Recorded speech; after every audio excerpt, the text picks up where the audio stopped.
People suddenly change. Be ready to survive alone. Denzel Washington. Stoicism. True strength is the ability to stand alone. Life has a way of surprising us with people who change unexpectedly, sometimes without a word of warning.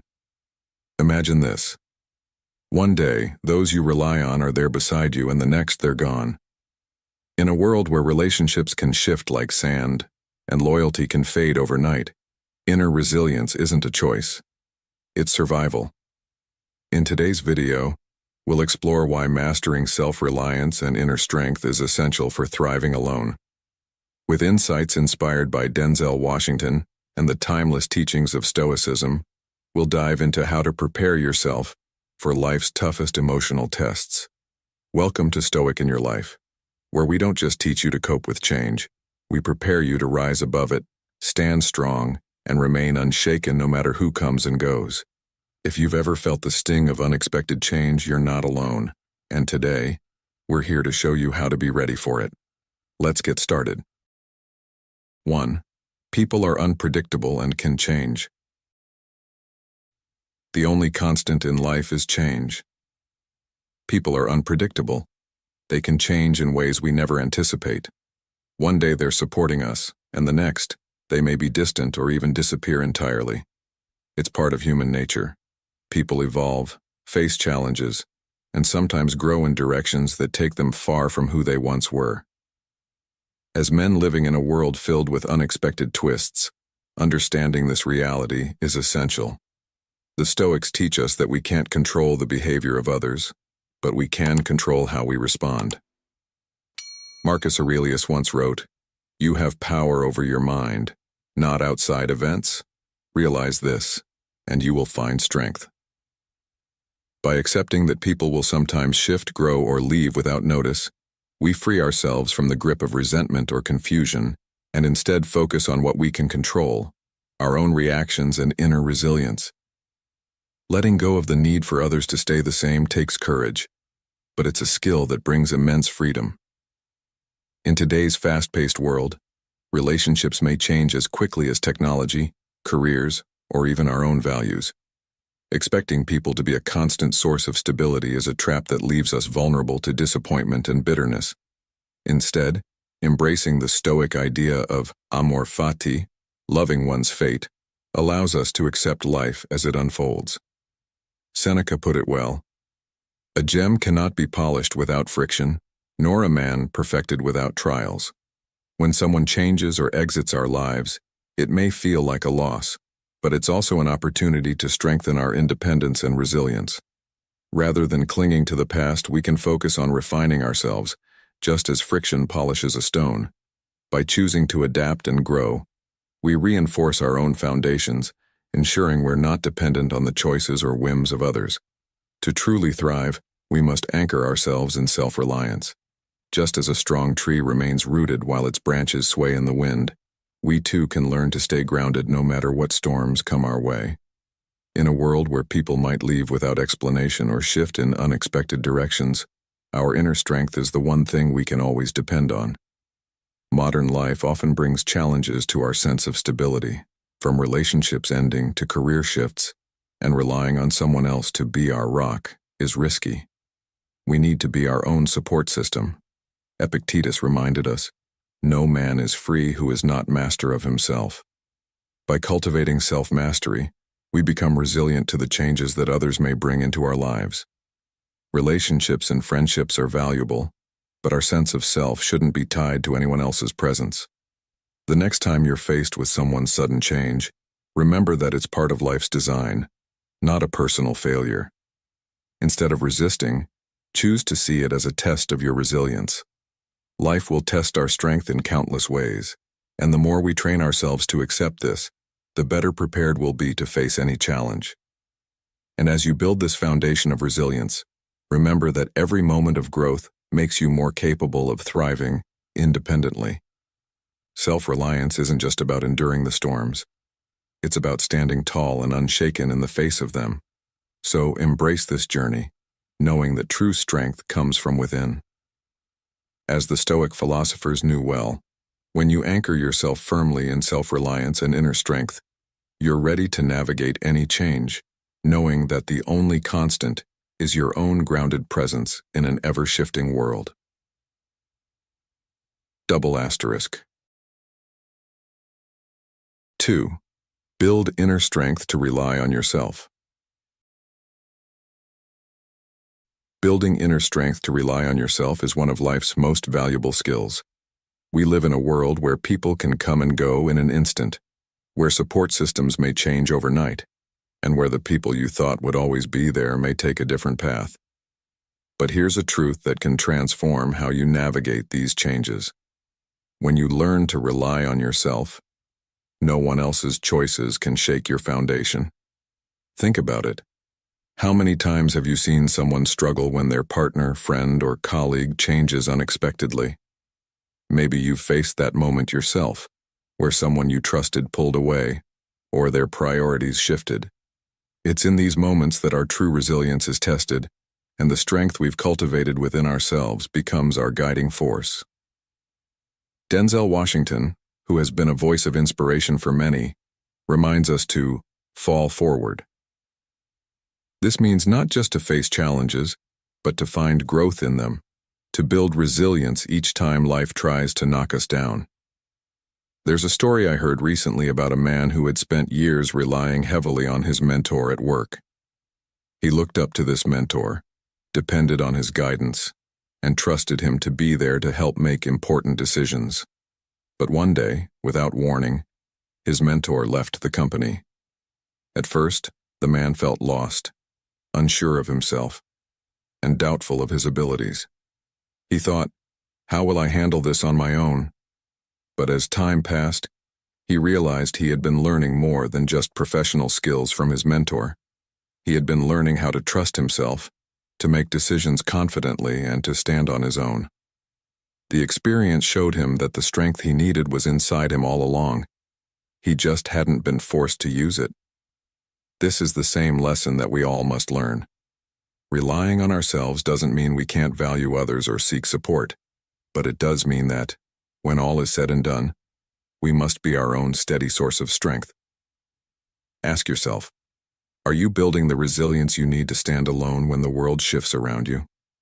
Life, after all, is full of sudden changes, and while we can't control what others will do, we can control how we prepare ourselves to handle these shifts.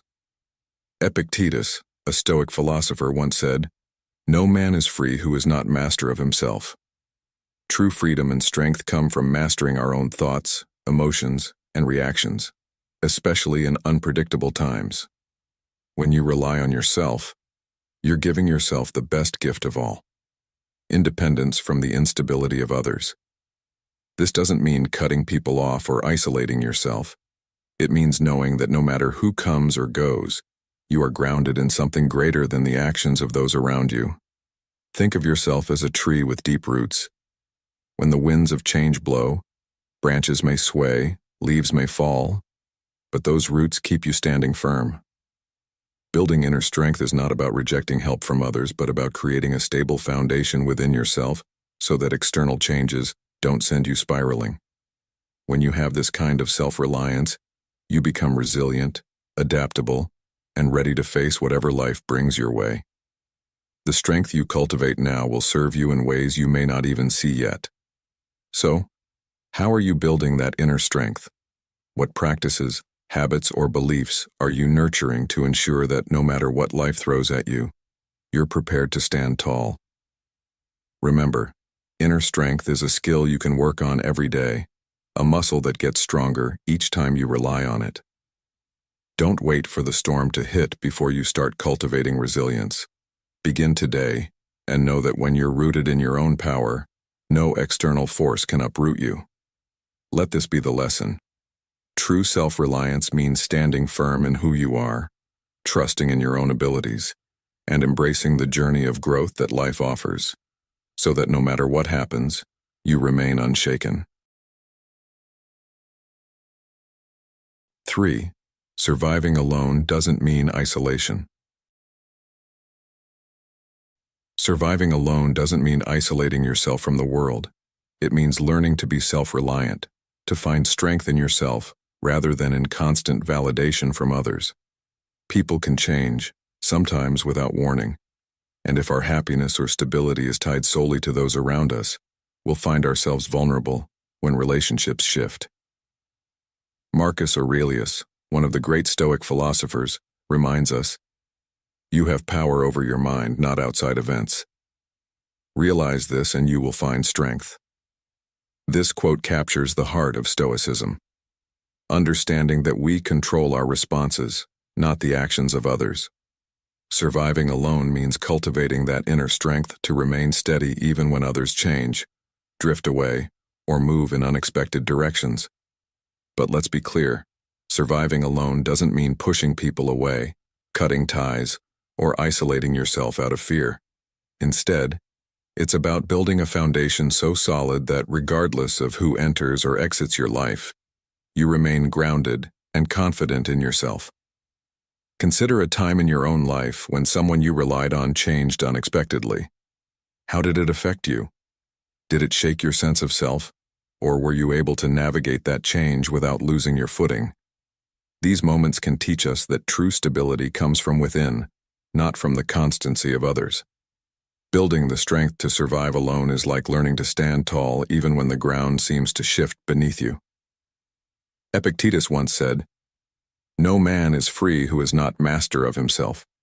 True freedom and true resilience comes when we become masters of our own inner worlds, ensuring that we don't rely on others to define our worth, purpose, or peace.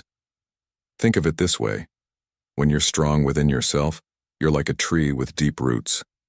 Others can come and go like seasons, and though the branches might sway, the roots keep you anchored. In today's fast-paced world, where relationships can change in an instant and life itself can be unpredictable, relying on ourselves can feel challenging yet empowering. We all crave connection, and being open to others is essential for a meaningful life. But if we're always dependent on external sources for our well-being, we risk losing our stability when those sources fade or transform. So how can we build the strength to survive alone without isolating ourselves? It starts by recognizing the value of solitude, learning to enjoy your own company, and understanding that solitude isn't loneliness. It's a space for growth, reflection, and self-discovery. When you embrace solitude, you give yourself the opportunity to know yourself deeply, to understand your values, desires, and boundaries without interference. And when you understand yourself at this level, you're better equipped to handle life's inevitable changes with grace. A powerful lesson in Stoicism is the concept of amor fati, or love of fate. This means accepting whatever happens, even the changes that may seem disruptive or challenging at first. Loving your fate, including the shifts in your relationships, can give you a sense of peace and stability, no matter what happens around you. Think of the times in your life when a change that seemed painful at first led to personal growth or new opportunities. We don't always see the purpose in change right away, but when we can embrace it, we often discover new depths of strength within ourselves. So ask yourself, are you prepared to stand strong if life takes someone away, or if a trusted relationship changes? Are you rooted enough in yourself to continue thriving, even when your support system evolves? Surviving alone is not about rejecting others. It's about recognizing that, at the end of the day, you are your own anchor. When you can depend on yourself to weather any storm, you're not isolated, you're empowered. And from this place of empowerment, you're able to form healthier relationships, connections based not on dependency but on mutual respect and genuine support. When you reach this point, every interaction becomes a choice, not a need. As Seneca wisely said, "The wise man is content with himself." It's a reminder that true contentment and resilience come from within. So if you're aiming to survive alone, start by building that contentment in yourself. You don't need to isolate yourself to do so. Instead, welcome relationships as part of your life without letting them be the foundation of your stability. Build that foundation within, trust in your strength, and you'll find that even when people change or circumstances shift, you remain steady, unshaken, and whole. 4. Pain and change as teachers. Pain and change are some of life's greatest teachers, though they're often the ones we try hardest to avoid. Yet, as the Stoics teach us, there's value in embracing discomfort and seeing adversity as an opportunity for growth. Marcus Aurelius once said, "The impediment to action advances action. What stands in the way becomes the way." This mindset encourages us to see challenges not as obstacles, but as stepping stones to a stronger version of ourselves. When people in your life change suddenly, or when the foundation you thought was solid begins to shift, it can be disorienting and painful. Maybe it's a friend who drifts away, a partner who suddenly seems different, or a trusted colleague who unexpectedly takes a different path. In these moments, rather than resisting the hurt, there is strength in facing it directly. Pain has a way of revealing truths that comfort cannot. It strips away illusions, leaving you with a deeper understanding of yourself and your resilience. Think about it. How many times have you learned your most important life lessons from a moment of hardship rather than ease? Pain has a unique way of uncovering what you truly value, showing you what matters most, and pushing you toward personal growth. When someone changes unexpectedly, it can feel like a betrayal or a loss. But what if, instead of seeing it as a door closing, you viewed it as a redirection? Life has a way of teaching us that not everyone is meant to stay forever. And in accepting this, we can learn to let go of attachments that may hold us back. Epictetus taught, "He who laughs at himself never runs out of things to laugh at." This lesson reminds us to find the lighter side of life's inevitable challenges, to see them as part of a journey that deepens our character. When you approach pain with this openness, you build resilience. You gain the courage to stand alone and adapt no matter who comes or goes. In today's world, we're constantly bombarded with the idea that happiness should be our baseline. But the Stoics understood that hardship is not only unavoidable but essential. Modern life often tempts us to numb pain or ignore it. Yet this only postpones the lessons it has to offer. The next time you face a sudden change or a painful experience, ask yourself, what is this moment teaching me? How can I use this to grow stronger? By transforming pain into a teacher, you stop seeing life's difficulties as misfortunes and start viewing them as chapters in your story of resilience. When we choose to learn from adversity, we gain a level of inner stability that no external circumstance can shake. Every painful experience you endure can serve as a reminder that you are stronger than you realize. The poet Rumi once wrote, "The wound is the place where the light enters you." Think about that. Often, it's in our darkest moments that we find the clarity to see what truly matters, to redefine our priorities, and to appreciate the people and moments we might have overlooked. Pain can strip away superficial concerns and reveal the core of who you are. This isn't about glorifying suffering, but about recognizing that hardship, when faced with courage and openness, can help you evolve into a more resilient, self-reliant version of yourself. So, if you're going through a season of change or facing an unexpected shift in your relationships, remember this: pain is temporary, but the lessons it brings can last a lifetime. Rather than running from discomfort, face it. Ask yourself, how can I use this experience to become better? Let each challenge serve as a test of your strength and a chance to cultivate the self-reliance that Stoicism so greatly values. When you embrace pain and change as teachers, you transform every setback into a setup for growth. This is the essence of resilience, being able to adapt, learn, and rise stronger each time life throws something unexpected your way. And remember, as you walk this path of self-reliance and resilience, you're not alone in your journey. The Stoics, and countless others before you, have taken this same path and found strength and wisdom on the other side. Thank you for joining us in today's video. Before we dive deeper, I want to take a moment to show my appreciation for each of you. It's truly a pleasure to have you as part of our community. If you feel comfortable, please share your personal story or reflections with us. And if you're unsure of what to say, just drop a comment saying, "I am a newbie," if you're new here, or "I am Stoic," if you've been with us for some time. Every interaction not only lets us know you're here, but it's also a powerful motivation that drives us forward. So, let's continue this journey together with strength and resilience, shall we? 5. Your response to change is your power. When life throws unexpected changes your way, remember this. Your response to change is your true power. You can't always control the shifts around you. People will change, circumstances will turn on a dime, and life's path will often diverge from what you envisioned. But here's the key. While you might not control the change, you do control how you respond to it. Epictetus, a great Stoic philosopher, taught, "It's not what happens to you, but how you react to it that matters."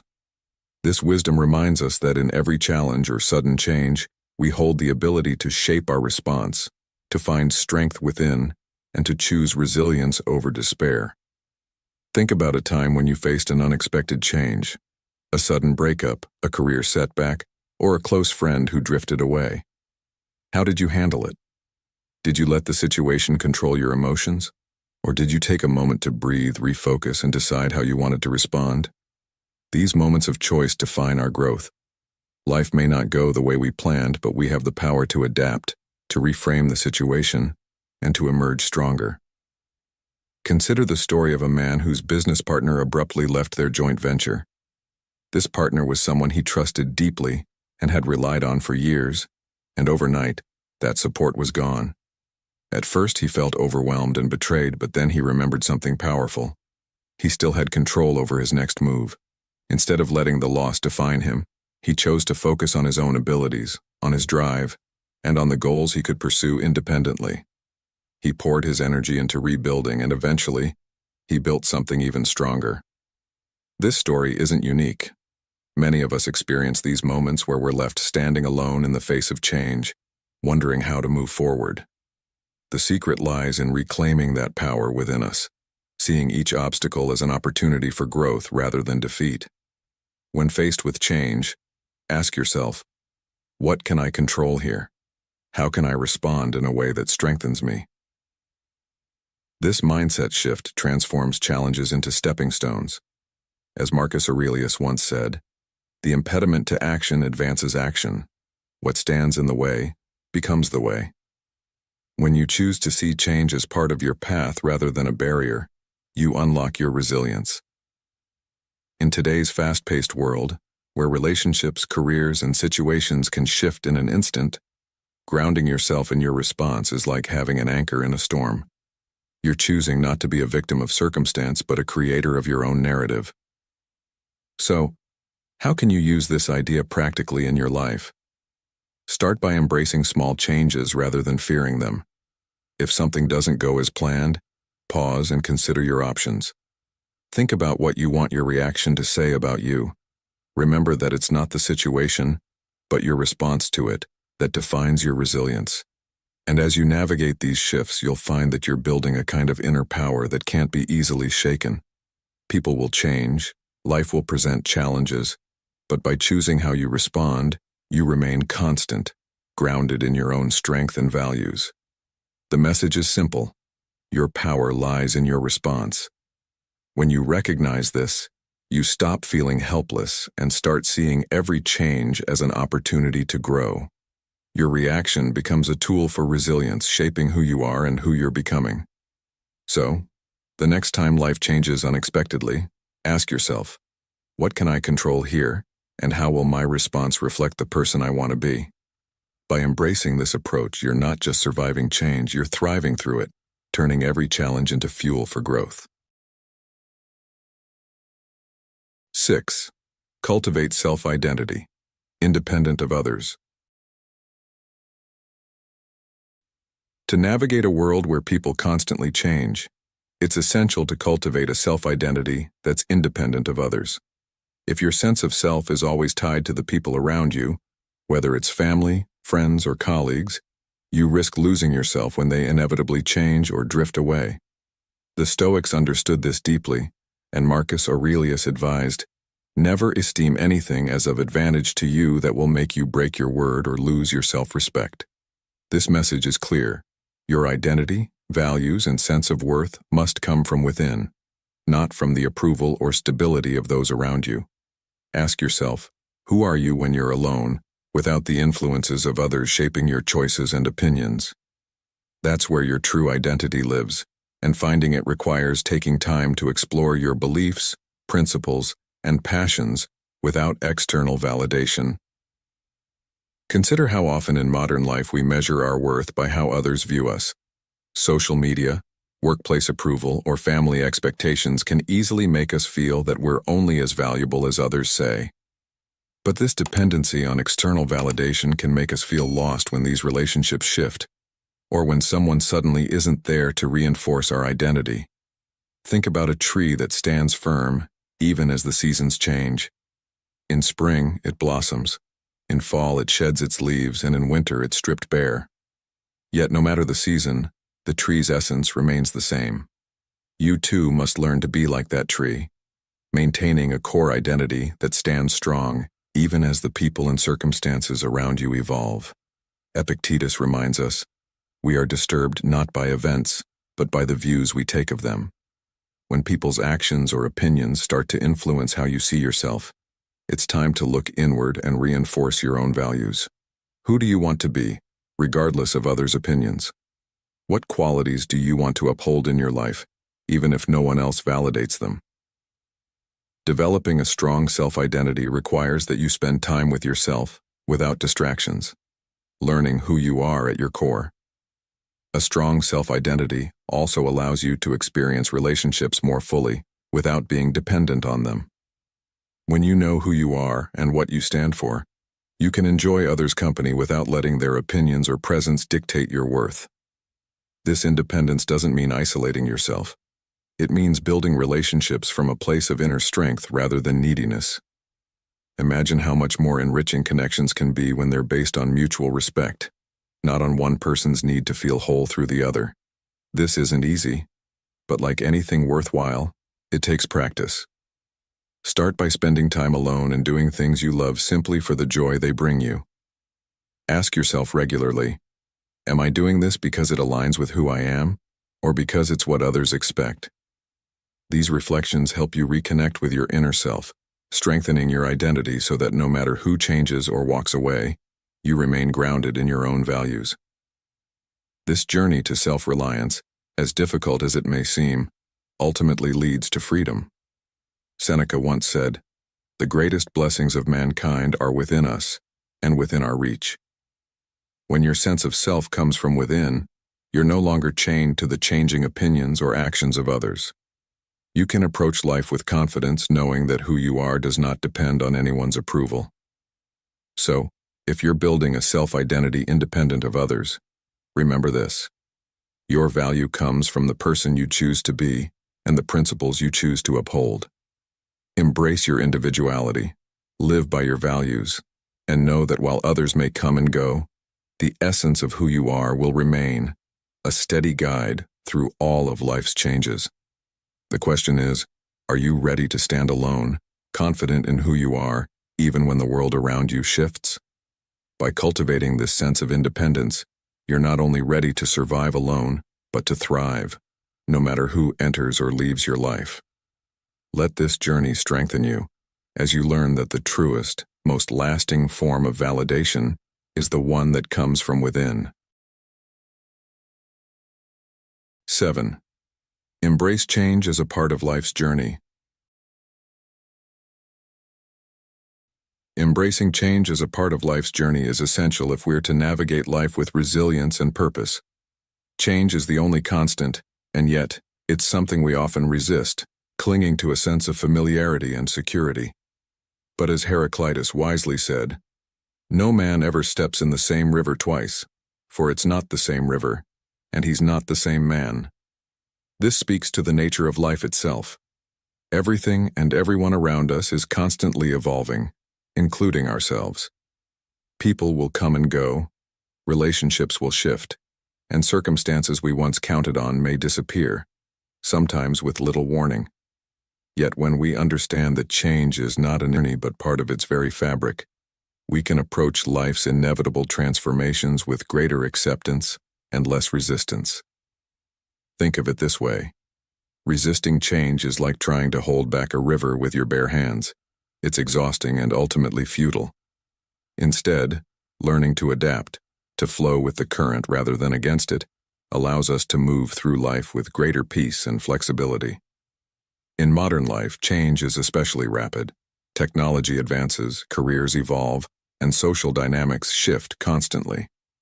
We're living in a time where entire industries can transform within a decade, where friendships and relationships are sometimes as transient as the digital platforms that connect us. But what if, instead of fearing these shifts, you saw them as opportunities for growth?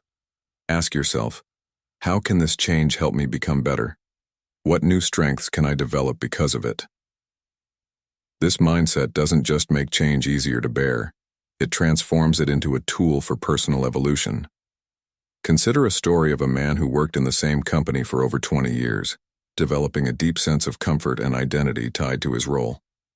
When the company restructured, he suddenly found himself out of a job, and the stability he'd relied on was gone. Initially, the change was devastating, but as he began to explore new opportunities, he discovered skills and passions he'd never tapped into before. He reinvented his career, and in doing so, reinvented himself. This is the power of embracing change. It allows us to find parts of ourselves we may have never known if life hadn't pushed us out of our comfort zones. The Stoics believed that change is essential for growth. As Marcus Aurelius put it, loss is nothing else but change, and change is nature's delight. Accepting that everything is in flux doesn't mean we become detached or indifferent. It means we approach life with an open heart, ready to adapt and evolve. Embracing change also means understanding that no one and nothing is guaranteed to remain the same. Just as seasons shift, so do the people in our lives, their priorities, and sometimes their feelings toward us. Instead of holding on too tightly to any one relationship or outcome, consider how liberating it could be to let things evolve naturally, to allow people and situations to come and go without feeling that their presence or absence defines you. This doesn't mean that change is easy. It often brings discomfort and uncertainty. But remember, growth rarely happens within comfort zones. When life challenges you with change, it's also giving you a chance to become more resilient, adaptable, and wise. By accepting change as part of life's journey, you're not only preparing yourself to navigate loss and transformation, but also setting yourself up to recognize and seize new opportunities that come with these transitions. Seneca once said, "Every new beginning comes from some other beginning's end," reminding us that each change is also a doorway to something new. So how are you responding to the changes in your life? Are you clinging to the past, trying to preserve something that's naturally evolving, or are you welcoming change as part of your growth? Embracing change means letting go of rigid expectations and allowing life to unfold, trusting that, even when the path seems uncertain, it's leading you exactly where you need to be. The lesson here is simple but profound. Accept that change is part of the journey, and rather than resisting, learn to grow from it. When you adopt this mindset, you'll find that life's challenges become less daunting and more like invitations to step into your potential. Embracing change isn't just about surviving, it's about thriving, about finding strength and joy in every twist and turn along the way, knowing that each step forward, no matter how uncertain, is leading you toward becoming the person you're meant to be. 8. Learn to thrive in your own company. Learning to thrive in your own company is one of the greatest skills you can develop in life. In a world where connections come and go, and people's paths often diverge from ours, the ability to feel content, even fulfilled when you're alone, can be transformative. Marcus Aurelius, one of the great Stoic philosophers, reminds us, "Nowhere can man find a quieter or more untroubled retreat than in his own soul." This wisdom speaks to the power of being at peace with yourself, without relying on others to fill your sense of purpose or happiness. Ask yourself, how comfortable are you in your own company? Are you able to spend time alone, enjoying the solitude, or do you constantly seek distraction to avoid being by yourself? Many people today struggle with being alone, and the urge to fill every quiet moment with noise, screens, or social interactions can prevent them from discovering their inner strength. In modern life, it's easy to rely on external validation and endless social connections to feel valued. We have social media likes, instant messaging, and the ability to reach others 24/7, making it rare to spend uninterrupted time with ourselves. But what if, instead of viewing alone time as something to avoid, you saw it as a chance to grow? A story comes to mind of a man who, after years of constantly being surrounded by people, faced a period where he had to live alone. At first, he found it uncomfortable, even unsettling. But over time, he began to notice that this solitude allowed him to understand himself better. He learned his true interests, what he valued, and where he wanted to go in life without anyone else's influence clouding his mind. This time alone became a season of self-discovery, and he came out of it feeling more confident and whole than ever before. This isn't a unique story. It's something each of us can experience if we choose to embrace our own company. Thriving in your own company doesn't mean you shut others out or avoid relationships. Instead, it means you create a foundation of self-worth and self-understanding so strong that you're not dependent on others to feel complete. Seneca wisely said, "The greatest blessings of mankind are within us and within our reach." Recognizing that fulfillment lies within you, rather than in the presence or approval of others, is key to lasting happiness. When you cultivate this sense of inner peace, you'll find that relationships become more enriching because you're entering them from a place of strength, not need. This inner strength also means that if people around you suddenly change or drift away, you're able to stand firm, grounded in who you are, instead of feeling shaken or lost. Ask yourself, what activities, hobbies, or goals make you feel alive even when you're alone? Can you create moments of joy and peace without needing someone else by your side? These questions guide you to understand what truly fulfills you. Embracing solitude allows you to find clarity in your own values, beliefs, and passions. Think of it as a journey inward, where you connect with the essence of who you are. In the words of Epictetus, "Freedom is the only worthy goal in life. It is won by disregarding things that lie beyond our control." By learning to enjoy your own company, you're choosing freedom from the need for constant companionship or approval. The lesson is this: thriving in your own company means you become your own source of joy, peace, and strength. You're not relying on others to validate your worth. Instead, you're building a strong, resilient foundation within yourself.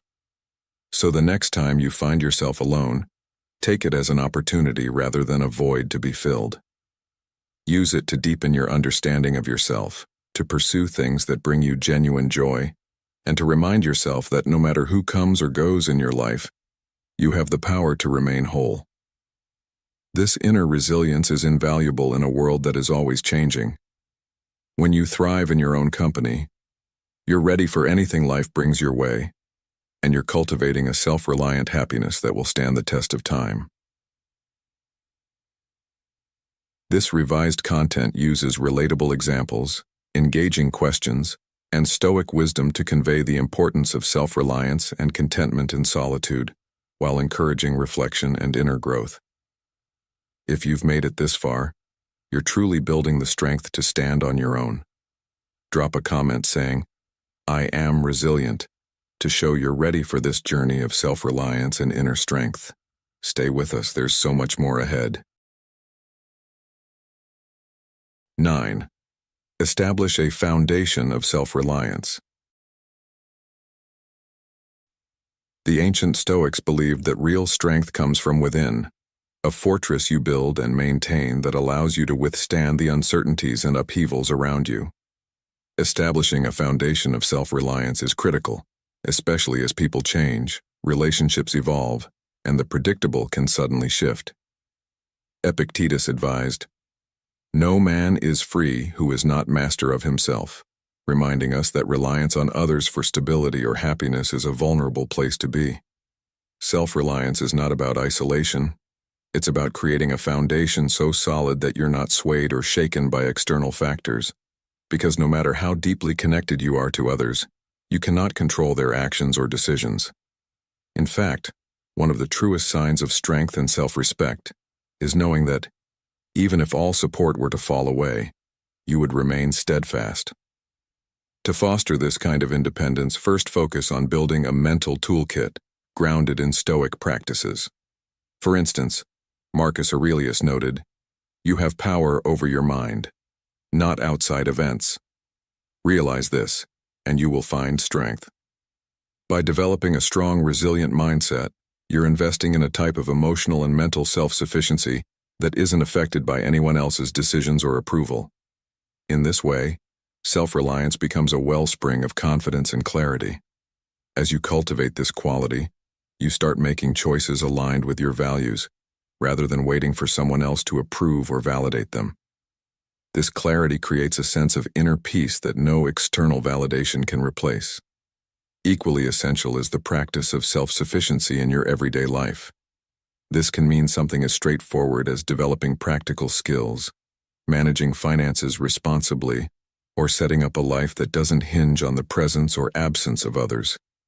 There's a profound liberation in knowing that your happiness and fulfillment do not depend on others' whims or actions. This is not to advocate for complete independence from community or relationships. Stoicism itself emphasizes the importance of contributing to society and forming meaningful bonds. However, these relationships are strongest when built from a place of self-reliance, where each person contributes not out of need but out of a shared purpose. Self-reliance also involves emotional resilience, a preparedness to handle unexpected events and disappointments without falling into despair. People might leave, betray, or disappoint you. As Seneca once said, "The greatest obstacle to living is expectancy, which hangs upon tomorrow and loses today." By building a life rooted in self-reliance, you shield yourself from the emotional upheaval that can accompany these changes. Instead of viewing change as a loss, you start to see it as a reminder of life's impermanence and as an opportunity for personal growth and introspection. Modern life, especially for men navigating complex personal and professional landscapes, is full of uncertainty, and the expectations placed on men to be providers, protectors, and leaders can sometimes leave little room for dependency. Self-reliance is a way to honor these responsibilities without feeling encumbered by them. It's the difference between holding the weight of responsibility willingly rather than carrying it as a burden. Remember, relying on others can bring comfort, but it can also create dependence. True freedom and strength lie in building the kind of life where you stand firm, regardless of who stays or leaves. Finally, make peace with solitude. Solitude can feel daunting, but it's an essential part of self-reliance. In solitude, you learn to be your own source of encouragement, validation, and joy. As Ralph Waldo Emerson noted, "Nothing can bring you peace but yourself." Embrace this time to reflect, to grow, and to understand who you are at your core, without distraction. The greatest journey of self-reliance begins with the confidence that you, alone, are enough. It is here, in the quiet strength of solitude, that you find your most unbreakable foundation. When people change or leave, when circumstances shift, your foundation of self-reliance will remain strong. A beacon in the uncertainty, a fortress in the storm. 10. Prepare for life's tests and build resilience. Life has a way of throwing unexpected challenges at us, and it's during these moments that our strength and character are truly tested. Denzel Washington once said, "Ease is a greater threat to progress than hardship." When things are easy, we often coast, but real growth happens when we are pushed out of our comfort zones. Preparing for life's inevitable tests means actively building resilience, that inner toughness that helps us handle whatever comes our way without being shaken to the core. Think about how a tree survives through seasons. Its roots grow deeper as it endures storms. Likewise, resilience is about nurturing your own foundation so that when life's storms hit, you stand strong and rooted, unbroken by the wind. And here's the thing. Resilience isn't something you're born with. It's something you build, piece by piece, through every challenge you face. So how do you start building this unbreakable strength? First, Take ownership of the idea that hardship is part of life's design. Accepting this doesn't make you pessimistic, it makes you prepared. When we stop expecting life to be a series of smooth roads, we start seeing challenges as opportunities to learn. The Stoics taught that every difficulty, every setback, is a stepping stone toward self-improvement. Marcus Aurelius said, "The impediment to action advances action. What stands in the way becomes the way." This mindset can transform how you approach adversity. Instead of feeling trapped or defeated, you ask yourself, what can I learn from this? How can I become stronger because of it? It's not about avoiding pain or pretending life is always good. It's about training yourself to keep going, even when things get hard. A powerful example of resilience in modern life can be found in the stories of countless entrepreneurs and innovators who faced repeated failure before finally finding success. Take J.K. Rowling, for instance, who faced rejection after rejection before Harry Potter became a household name. She didn't let each no from publishers break her spirit. Instead, she used it to fuel her determination. Imagine the strength it took to continue, despite what must have felt like the world saying no. Her story teaches us that resilience means holding on to your vision, even when circumstances seem stacked against you. What would happen if, in the face of each difficulty, you doubled down on your goals rather than giving up? Preparing for life's tests also involves becoming comfortable with solitude and self-reliance. When people around you change or leave, it can feel like a loss of support. But these moments are actually reminders of your own inner strength. Many people find themselves shaken when relationships shift, but resilience means recognizing that you are your most reliable ally. How well do you know your own strengths? Are you able to rely on yourself for guidance and reassurance?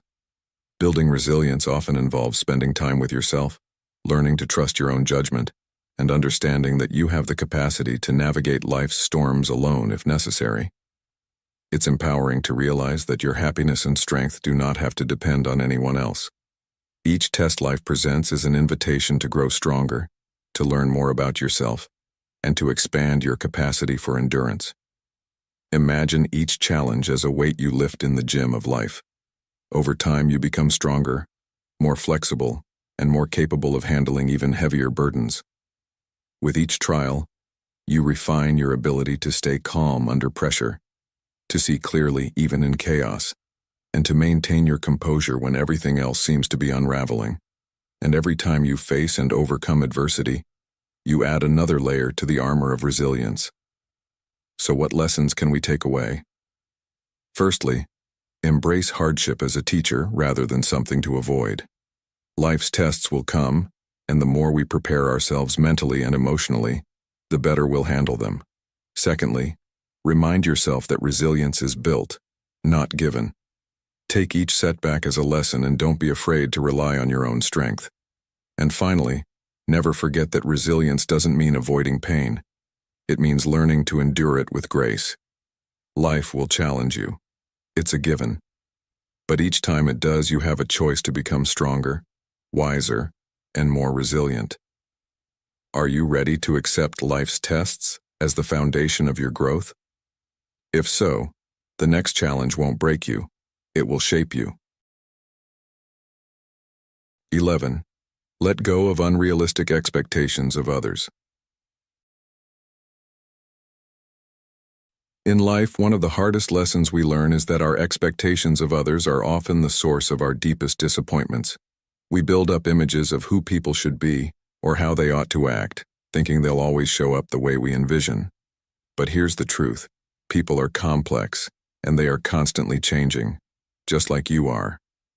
When we cling to unrealistic expectations, we set ourselves up for frustration and heartache, often feeling let down because we hoped they'd behave in a way that aligns with our own beliefs and desires. Marcus Aurelius, a great Stoic philosopher, once advised, "Accept the things to which fate binds you, and love the people with whom fate brings you together, but do so with all your heart." This advice isn't about settling for less. Rather, it's a reminder to see people as they are, not as we wish they were. Letting go of unrealistic expectations isn't about giving up on people or relationships. It's about freeing yourself from the suffering that comes when we demand others meet our idealized standards. Think about the people in your life right now. How many times have you expected them to act a certain way, only to feel disappointed when they didn't? We all have this tendency to project our desires onto others, hoping that they'll meet us halfway or understand us in a certain way. But how fair is it to expect others to fulfill roles we've created in our own minds? Epictetus said, "Man is not worried by real problems so much as by his imagined anxieties about real problems." When we build up these narratives, we create imagined anxieties about relationships and circumstances that may not even reflect reality. Have you ever wondered how much peace you'd have if you simply allowed people to be who they are, without the weight of your expectations hanging over them? When we let go of these unrealistic expectations, we step into a place of acceptance. Acceptance doesn't mean you overlook flaws or stay in situations that hurt you. Instead, it means recognizing that everyone is on their own journey, carrying their own struggles and evolving in ways we may not fully understand. It's about seeing people clearly, without the haze of what you wish they were or could be. This clarity brings you peace, a calmness in relationships that might have once felt tense. Denzel Washington famously said, "Without commitment, you'll never start. But more importantly, without consistency, you'll never finish." This applies to relationships too. It's easy to commit to a relationship based on expectations, but true endurance comes when you're consistent in accepting others, even when they don't live up to an ideal. Letting go of expectations doesn't mean you lose hope or settle for less. It's about finding freedom from the emotional roller coaster that comes with constant disappointment. When you release others from your expectations, you give yourself the gift of peace. You start to see them in their truest form, appreciating their individuality rather than judging them against an internal checklist. Ask yourself, how much lighter would your relationships feel if you stopped placing the burden of your dreams and ideals onto others? When you interact with people as they are, you'll find that connections become more genuine, more grounded in reality rather than fantasy. This lesson becomes especially critical when you face betrayal or loss. When people change suddenly or walk away, it can feel like a shock to the system. But if you've already practiced letting go of expectations, you find strength in knowing that their departure doesn't define your worth. You're less likely to take it personally or internalize it as a reflection of your value. Remember the words of Seneca.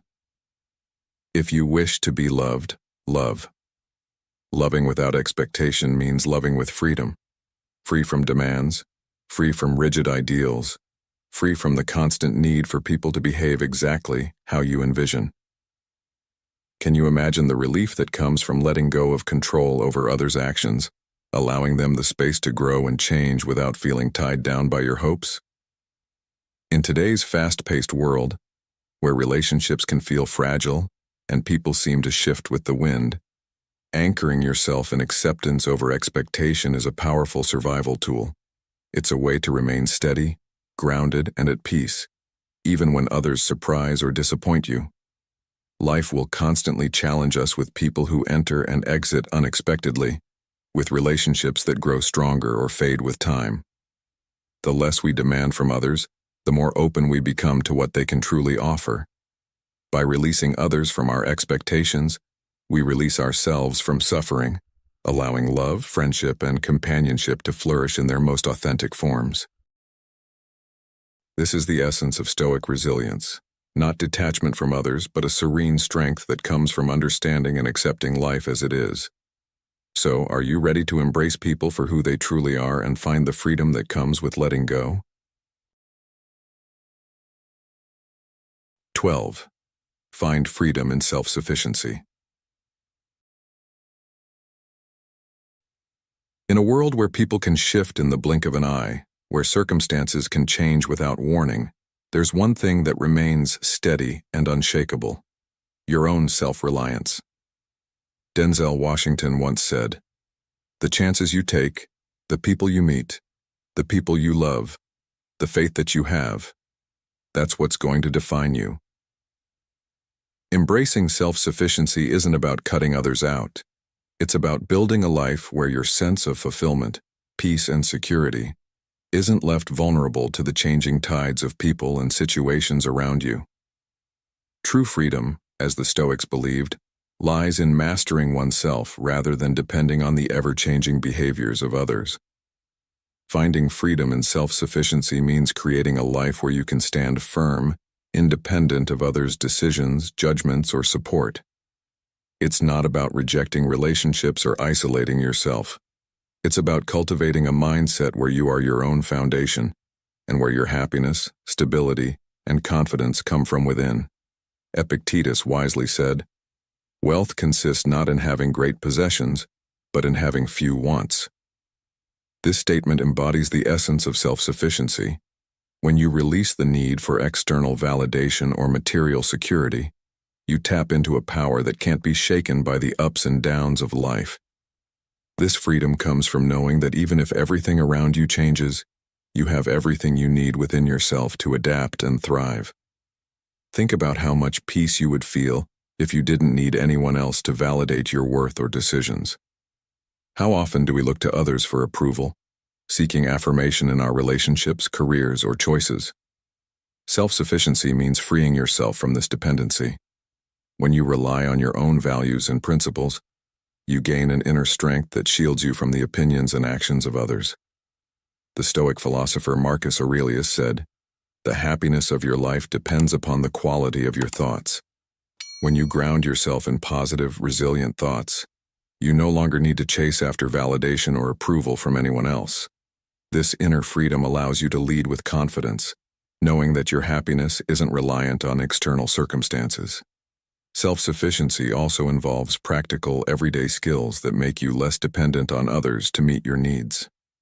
This might mean financial independence, developing the skills necessary for self-care, or building emotional resilience that allows you to process challenges without feeling overwhelmed.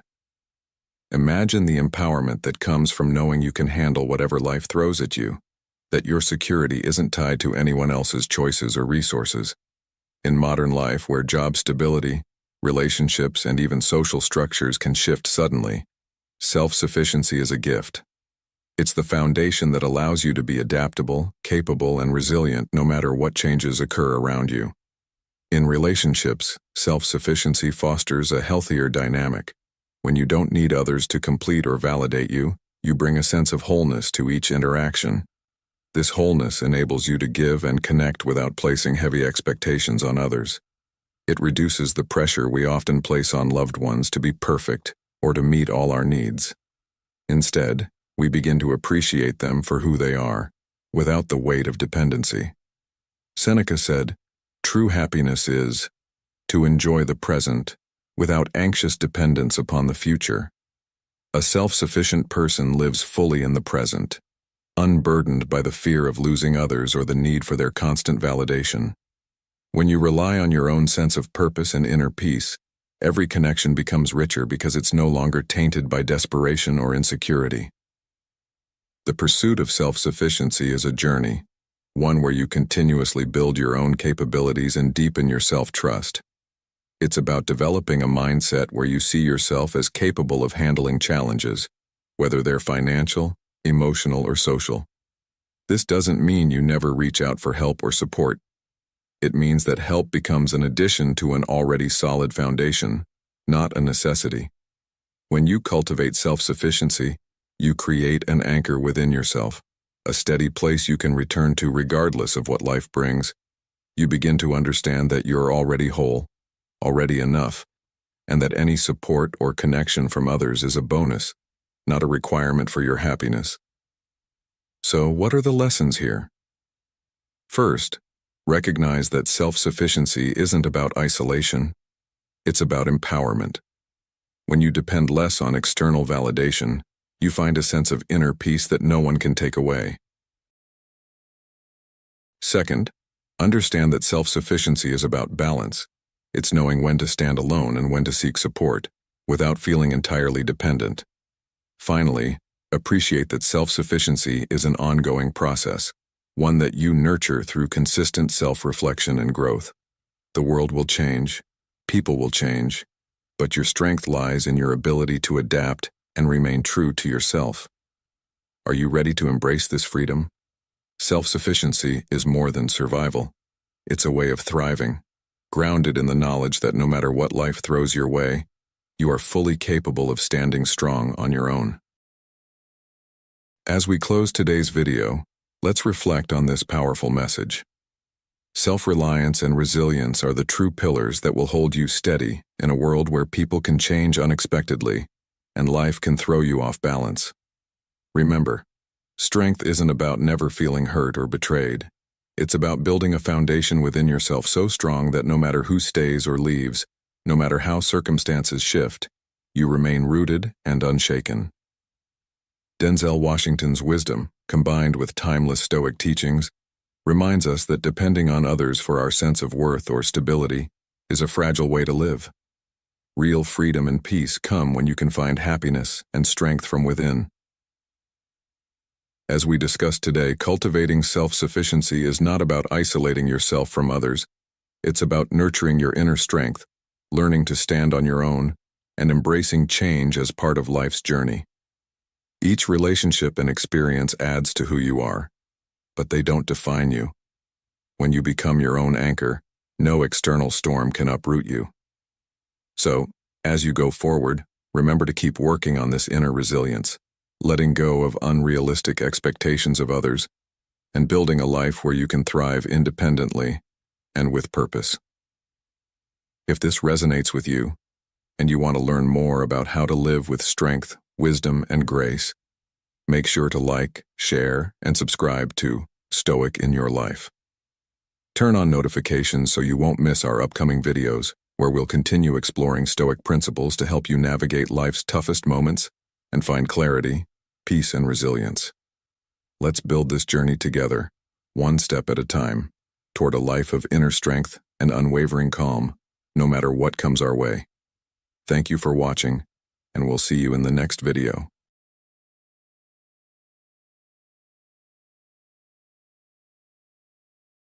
Ten truths you need to accept about people. Stoicism. The only true wisdom is in knowing you know nothing. Socrates. Have you ever looked into someone's eyes and wondered what truly lies behind them? Every person we meet is a mystery, a complex tapestry woven from countless experiences, beliefs, and emotions. Yet, despite all our interactions, there's often a gap between what we see and what we understand about others. But what if I told you that by embracing a few fundamental truths about human nature, you could bridge that gap? In today's video, we uncover 10 truths you need to accept about people, guided by the timeless teachings of Stoicism. These truths are not about judgment, but about insight that empowers us to see beyond surface-level differences and recognize the shared human condition that binds us all.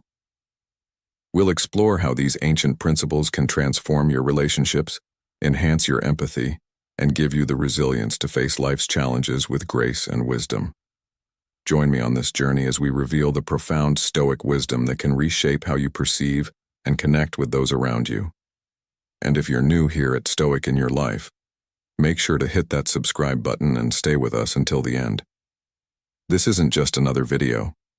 It's a gateway to a deeper understanding of the world and your place within it. Are you ready to see people and yourself in a whole new light? Let's get started. Number 1. Everyone is shaped by their experiences. Consider this. Each of us is like a tapestry, woven from threads of every experience we've had, every triumph, every failure, every love, and every loss. We often walk around thinking we understand people based on a few superficial observations, but the truth is far deeper.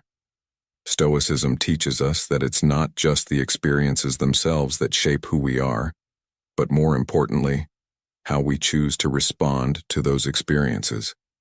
Life in this sense becomes a crucible for character development, where each challenge or setback we face is not a burden, but an opportunity to forge a stronger self. Think about someone you know who has been through significant hardships. Perhaps they've experienced financial ruin, a devastating loss, or a profound personal betrayal. Such a person might seem guarded, cautious, or even somewhat pessimistic, not because they inherently lack trust or optimism, but because life has taught them the impermanence of things and the need for resilience. Their approach to life is tempered by a hard-earned understanding of its fragility and unpredictability. Contrast this with someone who has grown up in a more protected environment, where challenges were few and support was plentiful. They might walk through life with a confident stride, expecting the best from people and situations, because their experiences have not yet taught them otherwise. Neither perspective is inherently right or wrong. Instead, each represents a unique lens shaped by a different set of experiences. This realization can fundamentally alter how we perceive and interact with others. When we encounter someone who reacts in ways that confound or frustrate us, perhaps they are overly defensive, or maybe they seem inexplicably angry, we should pause and reflect on the unseen experiences that might be influencing their behavior. As Marcus Aurelius said, "You have power over your mind, not outside events. Realize this, and you will find strength." By focusing on how we choose to respond rather than letting our reactions control us, we create space for more compassionate and meaningful connections. This perspective doesn't just help us understand others better, it also helps us develop greater empathy, a key component of emotional intelligence. In today's complex social environments, whether in professional settings or personal relationships, this kind of empathy allows us to navigate interactions with greater finesse and wisdom. It merges the timeless teachings of Stoicism with the principles of modern psychology, offering a roadmap for more fulfilling and harmonious relationships. When we recognize that everyone we meet is a product of their own unique journey, shaped by experiences we may never fully comprehend, we can approach them with a greater sense of patience and understanding. Let's consider a modern-day scenario. You're in a tense meeting at work, and a colleague suddenly snaps at you over a minor disagreement. Your first reaction might be anger or defensiveness. How dare they speak to you that way? But pause for a moment and think. Could it be that they are dealing with something far heavier than the meeting at hand? Maybe they are struggling with personal issues at home, or they've been under tremendous stress. By recognizing that their reaction is likely shaped by unseen pressures, you can choose to respond with calmness and empathy rather than escalating the conflict. This is the essence of Stoic wisdom, controlling your own response to the situation rather than letting it control you. The impediment to action advances action. What stands in the way becomes the way. As Marcus Aurelius also wisely noted, by integrating this mindset into our daily lives, we start to see every interaction as an opportunity to practice patience and understanding, and every conflict as a chance to apply the principles of Stoicism, responding thoughtfully rather than reacting impulsively. The lesson here is profound. By understanding that each person is shaped by a myriad of unseen experiences, we open the door to deeper, more genuine human connections. We learn to listen more than we speak, to ask questions rather than make assumptions, and to offer compassion instead of judgment. This approach enriches not only our relationships but also our own sense of self, allowing us to grow stronger and wiser with each encounter. So, as you continue on this path of self-discovery and understanding, remember that the goal is not to change others, but to change how you perceive and respond to them. By doing so, you create a ripple effect that can transform not just your interactions, but your entire approach to life. Number 2. Diverse communication styles. When it comes to interacting with others, it's crucial to recognize that everyone has their own unique way of communicating. This is not just a superficial observation, but a fundamental aspect of human interaction deeply rooted in Stoic philosophy. Epictetus once said, "We have 2 ears and 1 mouth, so that we can listen twice as much as we speak." This quote highlights the importance of understanding and adapting to different communication styles rather than imposing our own way of speaking or listening on others. You might have noticed how some people are more direct, getting straight to the point, while others prefer a softer, more diplomatic approach. Some are passionate and expressive, their voices rising and falling with emotion, while others are calm and measured, almost detached. These differences in communication are not random. They are shaped by a person's upbringing, culture, education, and personal experiences. For instance, someone raised in a family where open, loud debates were encouraged might naturally be more assertive, while another who grew up in a quieter, more reserved environment might prefer subtle hints and indirect cues. Now consider this. Have you ever found yourself frustrated in a conversation because it seemed like the other person just wasn't getting your point? Or perhaps you felt misunderstood because the other person kept interrupting or steering the conversation in a direction that didn't make sense to you. It's easy to get annoyed or assume bad intentions, but the truth is often much simpler. They might just have a different communication style. Think about it in a work setting. Imagine you're in a meeting, presenting your ideas, and a colleague keeps cutting in, questioning your every point. It's tempting to see this as a challenge or even an attack. But what if this colleague grew up in a culture or a family where debating ideas is seen as a form of engagement and interest, not conflict? Recognizing this can shift your perspective. Instead of feeling defensive, you could see it as a sign that they're genuinely interested in what you have to say and want to explore it more deeply. This shift in perspective can be a game changer, transforming potential conflicts into opportunities for deeper understanding and collaboration. Let's take a moment to reflect on a modern story that brings this point to life. Picture a team of diverse professionals working together on a high-stakes project. Among them is Alex, who grew up in a culture where straightforwardness and blunt honesty are valued. He tends to communicate directly, sometimes coming off as a bit harsh or unfiltered. Then there's Maria, who was raised in a community where maintaining harmony and avoiding confrontation are paramount. Her communication style is more reserved. She prefers to use gentle suggestions rather than direct criticism. During a project meeting, Alex and Maria clash. Alex, in his usual manner, points out a flaw in Maria's plan with blunt honesty, which she perceives as a personal attack. Maria, feeling hurt, withdraws from the conversation, which frustrates Alex further as he interprets her silence as a lack of engagement or even incompetence. This misunderstanding could easily escalate, affecting team dynamics and the project's success. However, suppose they both took a step back and tried to understand each other's communication styles. Alex could learn to temper his directness with a bit more sensitivity, understanding that not everyone appreciates blunt feedback. Maria, on the other hand, could work on not taking direct comments personally and see them as constructive rather than destructive. By doing so, they not only improve their communication, but also strengthen their professional relationship and foster a more inclusive and effective team environment. Now let's bring this back to you. How often do you find yourself misinterpreting someone's words or actions simply because they communicate differently? And more importantly, how often do you consider adjusting your communication style to better connect with others? It's easy to default to our own habits and preferences, but the Stoic approach encourages us to step outside ourselves and see things from the other person's perspective. As Marcus Aurelius once said, whenever you are about to find fault with someone, ask yourself the following question: what fault of mine most nearly resembles the one I am about to criticize? This reflection reminds us to be mindful of our own biases and habits, and to approach others with empathy and understanding. The takeaway here is powerful. By acknowledging and adapting to diverse communication styles, we can improve not just our conversations, but our relationships, both personal and professional. We can create an environment where differences are not seen as barriers but as opportunities for growth and learning. And isn't that what Stoicism teaches us at its core?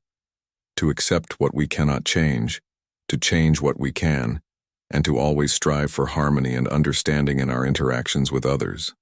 So, next time you find yourself in a conversation that feels challenging, pause for a moment. Consider the other person's background, their experiences, and how these might shape the way they communicate. Ask yourself, how can I adapt my style to better connect with them? This small shift in mindset can make a world of difference, turning misunderstandings into meaningful dialogue, frustration into empathy, and division into connection.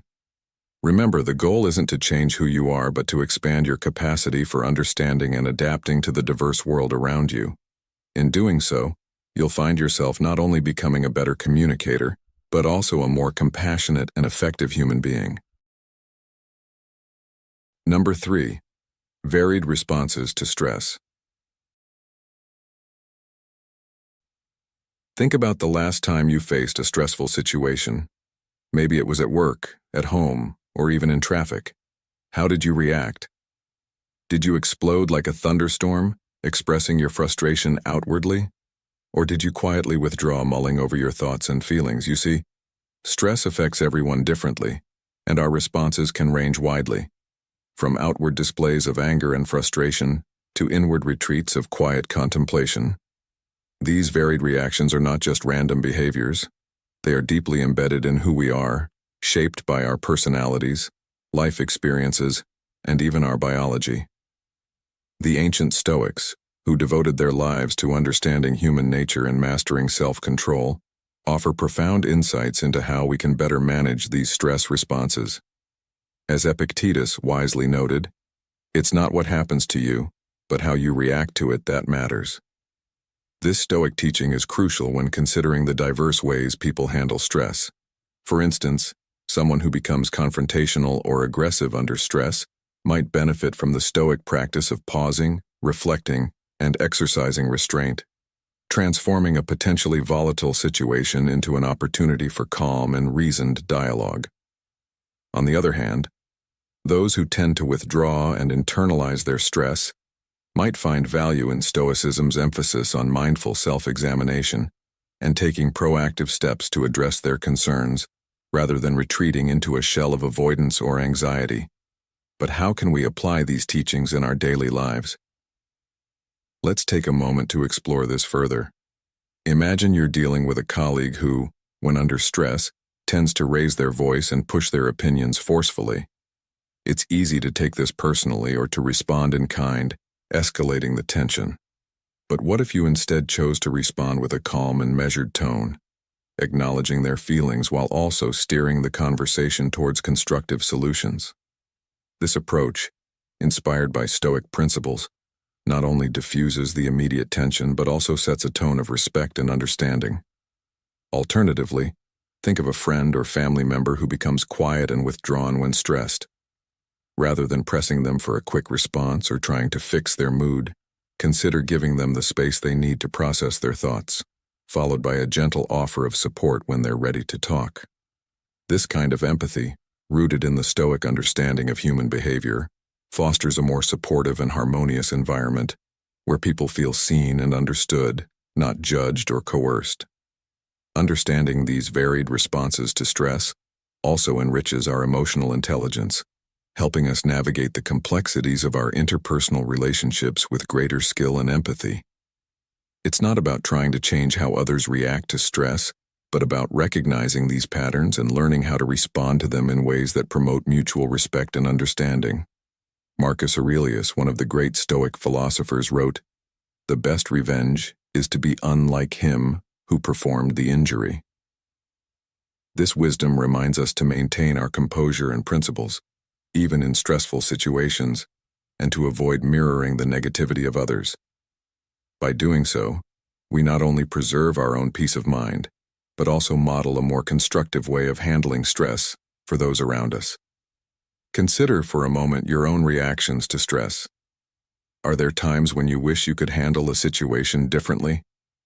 How might the teachings of Stoicism help you in those moments? By reflecting on these questions, we begin to see stress not as an unavoidable curse but as a catalyst for personal growth and self-improvement. The Stoics believed that every challenge, including stress, is an opportunity to practice virtue, to cultivate wisdom, courage, and self-control. When we embrace this mindset, we transform the way we experience stress. It becomes less about the immediate discomfort and more about what we can learn from it and how we can use it to grow stronger and more resilient. So, next time you find yourself or someone else reacting to stress, pause and remember the wisdom of the Stoics. Reflect on how you can control your own responses rather than being controlled by them. Can you choose patience over impatience, calm over chaos, understanding over judgment? These choices not only improve your interactions with others, but also help you cultivate a sense of inner peace and resilience, a hallmark of Stoic calm that can positively influence every aspect of your life, whether at home, in the workplace, or within your community. By embracing these lessons, we transform the challenge of stress into an opportunity for growth and connection, aligning ourselves with the Stoic ideals of wisdom, courage, and virtue. After all, isn't the ultimate goal of Stoicism to live in harmony with oneself and with others, to turn every obstacle into an opportunity for wisdom and strength? Let's take this journey together, using the teachings of the Stoics to build a more understanding, resilient, and connected world. Number 4. Inherent judgment. How often do we catch ourselves making snap judgments about people we barely know?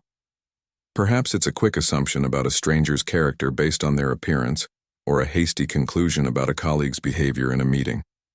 This tendency to judge quickly has deep historical roots, dating back to a time when our ancestors needed to rapidly assess their surroundings for potential threats to survive. These judgments were essential for detecting danger, ensuring safety, and making quick decisions in a primitive world.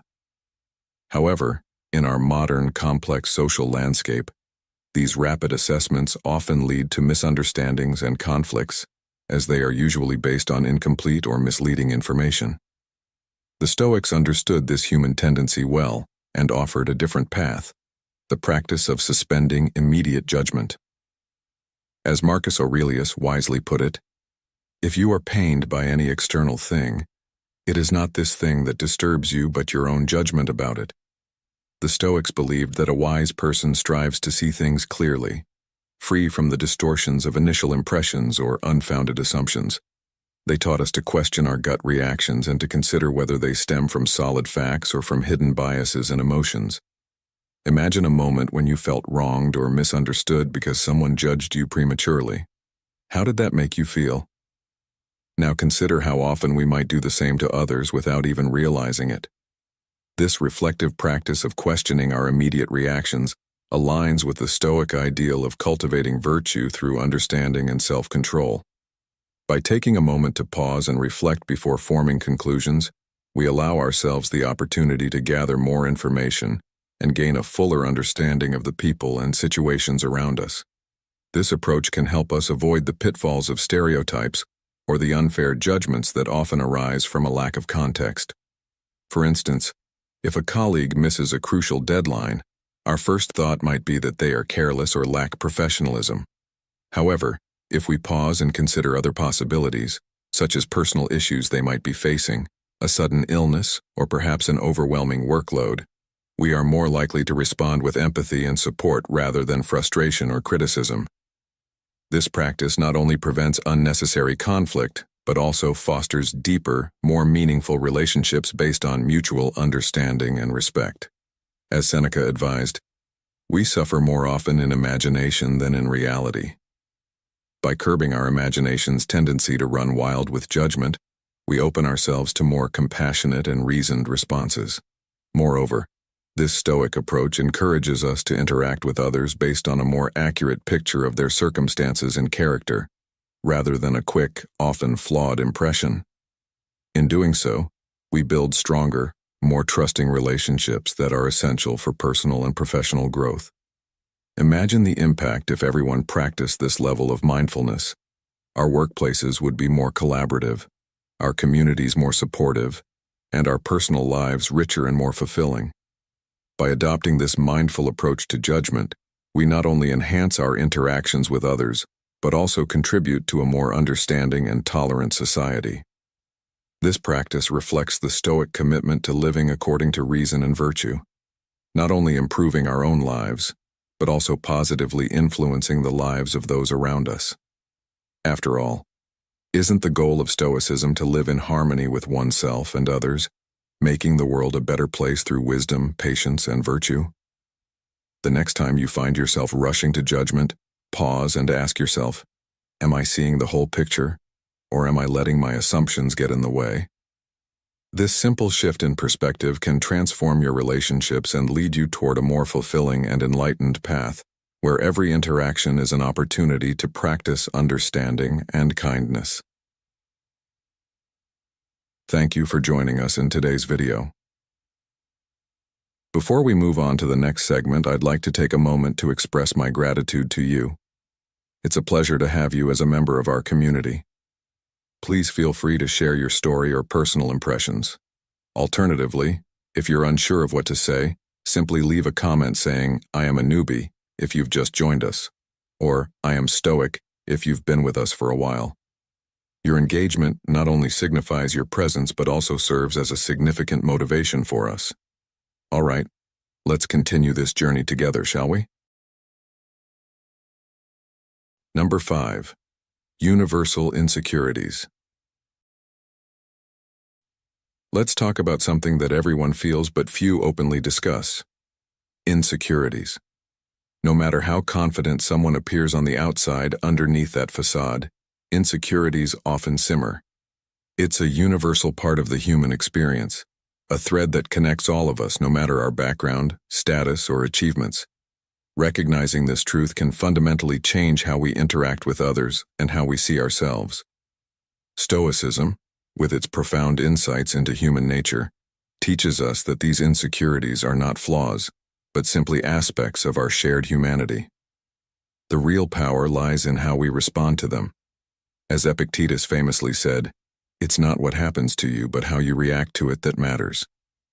When we acknowledge our insecurities and examine them through a lens of objectivity and self-compassion, we open the door to managing them more effectively. Instead of letting these insecurities control us or dictate our actions, we can choose to face them with courage and understanding. This approach not only deepens our self-awareness, but also fosters empathy for others, reminding us that everyone, from the most powerful CEO to the quietest individual in the room, struggles with their own doubts and fears. Imagine you're in a meeting, and you notice a colleague hesitating to share their ideas. It's easy to interpret their hesitation as a lack of confidence or even a lack of preparedness. But what if instead, you consider that they might be feeling insecure about speaking up, afraid of being judged or dismissed? What if you could recognize that their silence isn't about their lack of ideas, but perhaps a fear rooted in past experiences? This awareness allows you to approach them differently, to gently encourage them to share, and to make it clear that their input is valued. By doing so, you help create an environment where people feel safe to express themselves, where insecurity does not silence creativity and collaboration. The Stoic approach to understanding insecurities isn't about dismissing them, but about seeing them as a chance to build stronger, more supportive relationships. By acknowledging that we all have our own fears and doubts, we can move away from judgment or competition and instead foster a spirit of kindness and support. Think about your own life for a moment. How often have you held back from saying something or doing something because you were afraid of what others might think? And how might your life be different if you approach those moments with the understanding that everyone else is likely feeling the same way? This is where Stoicism offers a path forward. Instead of letting insecurities be a barrier, we can use them as a bridge to connect more authentically with others. By openly discussing our insecurities, we invite others to do the same, creating a space of mutual trust and respect. This doesn't mean our insecurities magically disappear, but it does mean they lose their power to isolate us. Instead, they become part of a shared human experience, something that brings us closer together rather than pushing us apart. Furthermore, embracing this Stoic mindset allows us to build more genuine relationships. When we stop hiding behind a facade of invulnerability and instead acknowledge our insecurities, we create a foundation for deeper, more meaningful connections. This honesty invites others to also drop their masks, fostering a culture of authenticity and openness. In a world that often values appearance over substance, this kind of genuine connection is rare and precious. It aligns perfectly with the Stoic ideals of virtue and wisdom, promoting not just personal growth but a more empathetic and understanding society. Each time we engage with others from this place of awareness, we practice these principles, enhancing not only our own lives but also the lives of those around us. So, how can you start applying this understanding today? Next time you find yourself in a situation where someone seems withdrawn or overly defensive, ask yourself, what insecurity might they be grappling with? How can I respond in a way that acknowledges their humanity rather than judges it? And in those moments when you feel your own insecurities rising, remember that they do not define you. They are simply a part of the human condition, a reminder that you are not alone in your struggles. As Marcus Aurelius, one of the great Stoic philosophers, reminds us, you have power over your mind, not outside events. Realize this, and you will find strength. By embracing this mindset, we turn every interaction into an opportunity to practice empathy, to build stronger connections, and to cultivate a deeper sense of peace and understanding in our lives. This is the true power of Stoicism, using its teachings not just to better ourselves but to create a more compassionate and interconnected world. So, let's take this insight forward, knowing that every conversation, every encounter, is a chance to lift each other up, to see beyond the surface and to connect in ways that truly matter. Number 6. Self-interest in relationships. When it comes to understanding human nature, one of the most fundamental truths we need to accept is that people are often motivated by self-interest, especially in relationships. This isn't necessarily a bad thing. It's simply a part of being human. Every person you encounter has their own needs, desires, and motivations that shape how they interact with the world and with others. It's not about selfishness per se, but about survival, fulfillment, and navigating life in a way that feels right for them. The Stoic philosophers, like Marcus Aurelius, taught us to recognize this truth without judgment. He wrote, "Look within.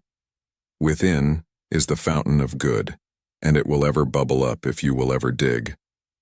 This quote encourages us to understand our motivations and those of others, to see that self-interest is often a natural response to the world around us, shaped by our experiences, needs, and desires. Now you might be thinking, isn't it disheartening to see relationships as driven by self-interest? But let's take a closer look. Understanding self-interest in relationships doesn't mean becoming cynical or believing that everyone is out to exploit each other. Instead, it's about acknowledging that people often act based on what they believe will best serve their needs, whether those needs are for love, security, recognition, or even just companionship. Take, for example, a workplace scenario where a colleague seems overly eager to collaborate with you on a high-visibility project. At first glance, you might think they're simply being a team player, but upon reflection, you might realize they are also motivated by the opportunity to shine in front of upper management. Does this make them selfish? Not necessarily. It makes them human. Recognizing this can help you navigate such situations more wisely, aligning your own interests without feeling manipulated or betrayed. This understanding allows you to see the broader picture, where multiple interests can coexist and even complement each other. How does this apply to personal relationships? Think about a time when a friend or loved one acted in a way that seemed more about their needs than yours. Maybe they made a decision that prioritized their comfort or convenience, and you felt hurt or overlooked. What if, instead of immediately feeling resentful, you asked yourself why they might have acted that way? Could it be that they were overwhelmed, dealing with their own issues, or simply unaware of how their actions affected you? Understanding that everyone, including ourselves, is often guided by self-interest, can help us approach these situations with more empathy and less judgment. We can ask more open-ended questions to understand their perspective better. What were they hoping to achieve? Or what need were they trying to fulfill? This approach doesn't excuse selfish behavior, but it does provide a more compassionate framework for understanding it. In a romantic relationship, for instance, conflicts often arise because of unmet needs or misunderstood intentions. One partner might want more quality time, while the other might crave more independence. Both are acting from self-interest, seeking what makes them feel loved and secure, but their interests seem to clash. The Stoic approach here is to communicate openly and honestly about these needs, to understand each other's motivations, and to find a balance that respects both parties. As Seneca wisely said, "We are more often frightened than hurt, and we suffer more in imagination than in reality." This means that much of the conflict in relationships arises not from the actions themselves, but from how we perceive and interpret those actions. By recognizing the role of self-interest, we can remove some of the emotional charge from our interpretations and approach conflicts more rationally. Moreover, embracing the concept of self-interest in relationships doesn't mean we give up on altruism or selflessness. Instead, it allows us to understand that these too can be forms of enlightened self-interest. Helping others, being kind, or acting generously often makes us feel good, strengthens our bonds, and contributes to our sense of purpose and well-being. Thus, recognizing self-interest helps us see that what might appear as purely selfless actions are often mutually beneficial, contributing to our happiness and the happiness of those around us. This understanding encourages a more balanced view of human behavior, one that accepts our nature without condemning it and that looks for harmony between our needs and the needs of others. So, the next time you find yourself feeling frustrated because someone seems to be acting out of self-interest, pause and reflect. What might they be seeking? Is there a way to align your needs with theirs? Can you find common ground where both of you feel valued and respected? And perhaps most importantly, consider your own actions. How often are you acting out of self-interest, and how does that shape your relationships? By reflecting on these questions, we begin to understand that self-interest is not a negative force, but a driving factor in human behavior that, when acknowledged and understood, can lead to deeper connections and a more empathetic view of the world around us. In embracing this Stoic perspective, we find that our relationships become richer and more authentic. We learn to accept people for who they are, not who we want them to be. We become better at navigating the complexities of human interaction, finding ways to meet our needs without compromising our values or the well-being of others.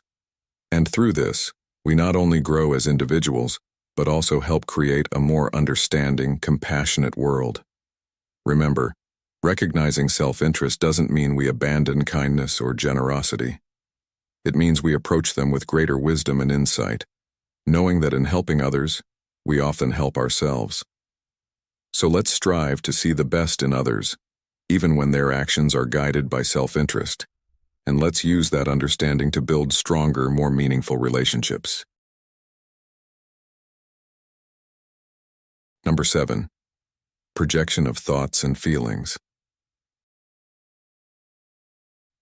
Have you ever found yourself attributing your own thoughts or feelings to someone else?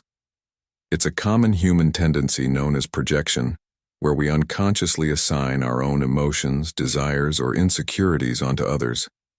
This often happens without us realizing it, but it profoundly shapes how we perceive and interact with those around us. The Stoics, with their deep understanding of human psychology, offer valuable insights into why we project and how we can better manage this tendency to foster healthier relationships. Marcus Aurelius once wrote, "The soul becomes dyed with the color of its thoughts." This profound observation reminds us that what we think and feel internally often spills over into how we view others. When we project our fears or judgments onto someone else, we are not seeing them as they truly are. Instead, we see a reflection of our inner state. This habit can distort our understanding of the world and lead to misunderstandings and conflicts.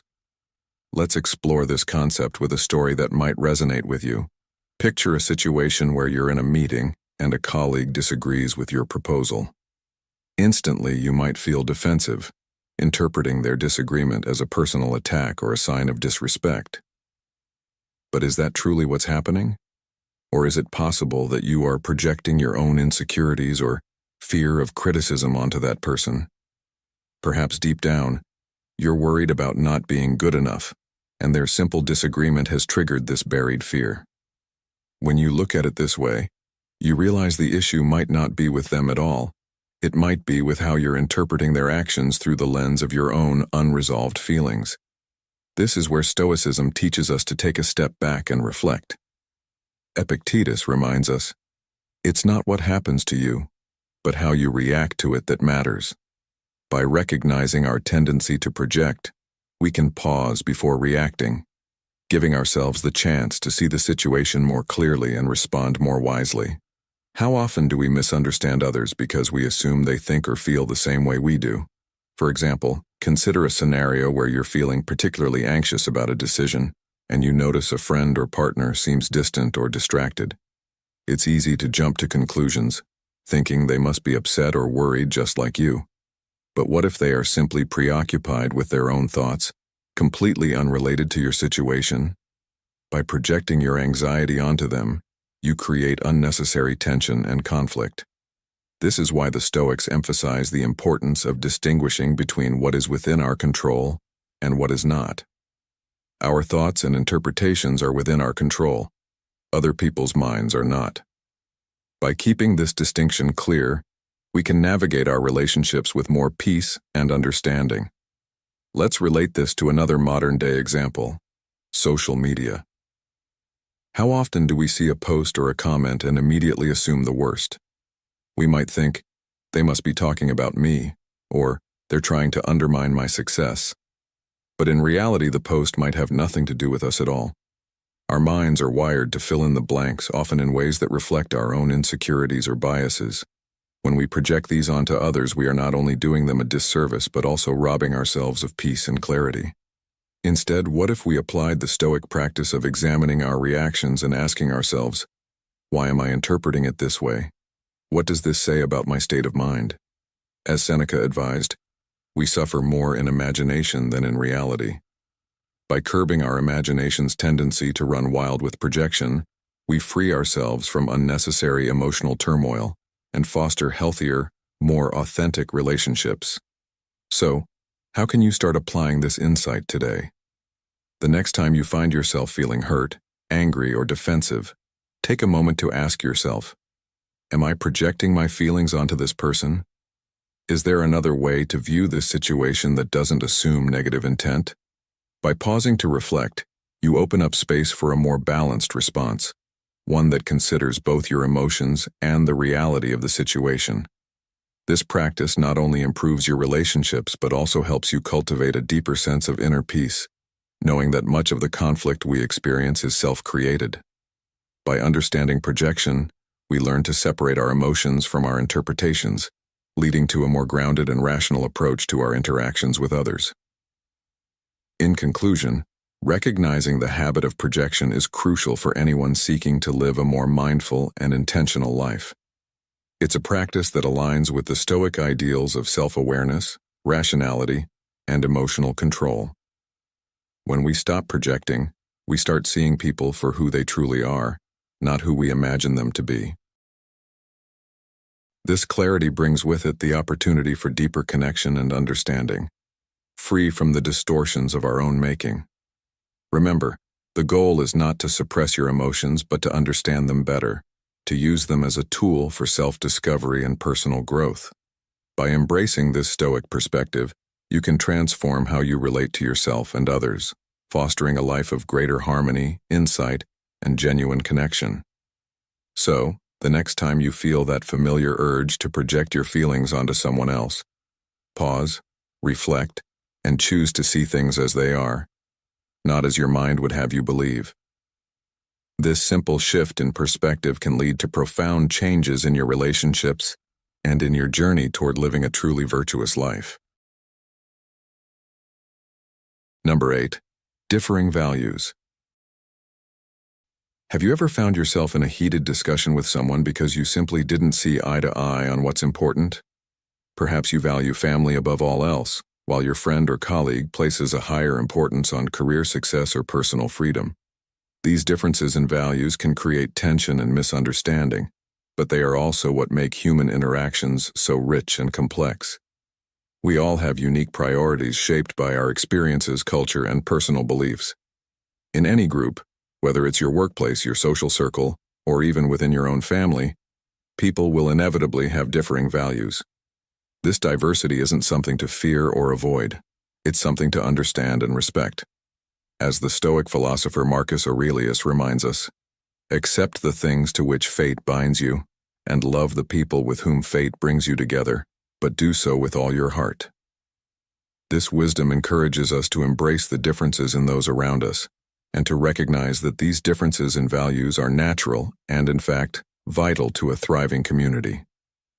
Think about a workplace scenario where team members have conflicting priorities. One person might value innovation and creativity, pushing for bold, new ideas, while another might prioritize tradition and stability, advocating for methods that have stood the test of time. At first glance, these differing values might seem like an obstacle to progress. However, from a Stoic perspective, these contrasting viewpoints can actually complement each other, leading to more balanced and thoughtful decision-making.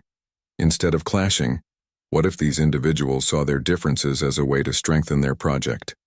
By combining innovative ideas with tried and tested practices, the team could develop a solution that is both groundbreaking and reliable.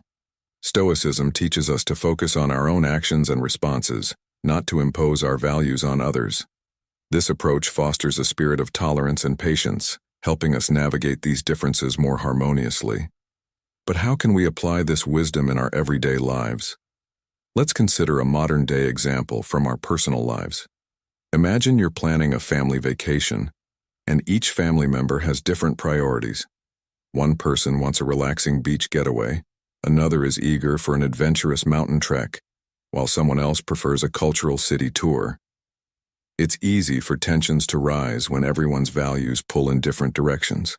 The Stoic approach would be to pause and consider each perspective with empathy and an open mind.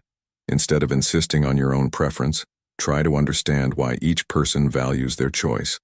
Perhaps the beach lover needs a break from stress, the adventure seeker craves excitement, and the culture enthusiast wants to learn something new. By understanding these underlying motivations, you can find a compromise that honors everyone's values.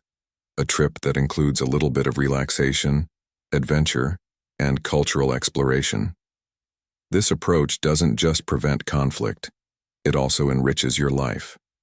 Engaging with people who hold different values opens you up to new ideas and perspectives, fostering personal growth and deeper understanding. As Seneca said, associate with people who are likely to improve you. By embracing the diversity of values, you are exposed to different ways of thinking and being, which can broaden your own outlook on life. You might find that by considering others' values, you develop a more flexible and adaptable mindset, which is crucial in today's ever-changing world. Furthermore, this kind of engagement requires communication skills, open dialogue, active listening, and fair negotiation, all of which are greatly enhanced by the Stoic virtues of wisdom and justice. When you listen carefully and seek to understand where others are coming from, you create a foundation for trust and cooperation, which is essential for any healthy relationship, whether professional or personal. Incorporating these Stoic principles into your daily interactions doesn't just lead to more peaceful and productive relationships.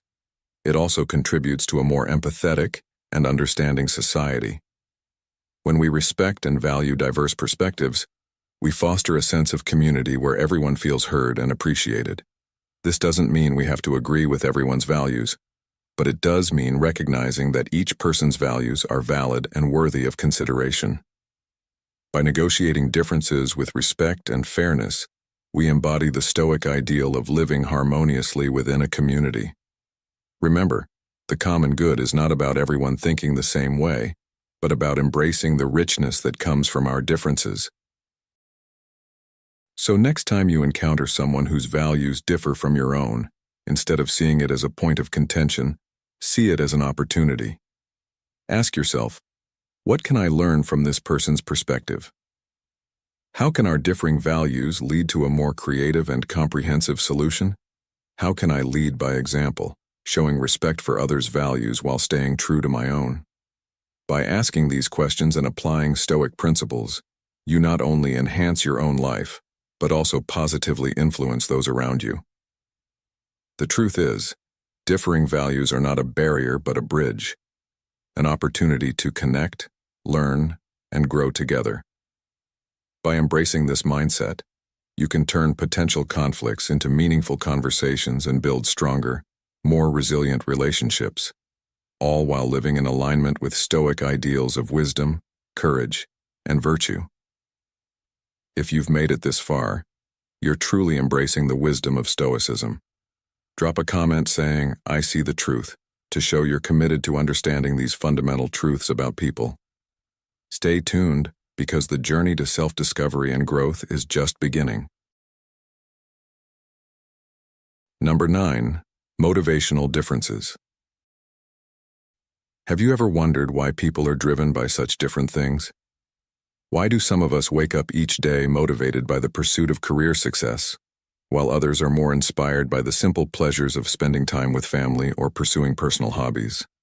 These motivational differences are a core aspect of human behavior, and understanding them is essential for navigating our social world effectively.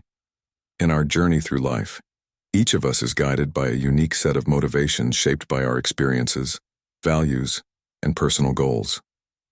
Some of us might be motivated by the desire for recognition and achievement, constantly striving for the next promotion or accolade. Others may find their motivation in the quieter realms of life, seeking fulfillment in personal relationships, artistic endeavors, or self-reflection. As the Stoic philosopher Epictetus wisely stated, "We are not disturbed by things but by the view we take of them."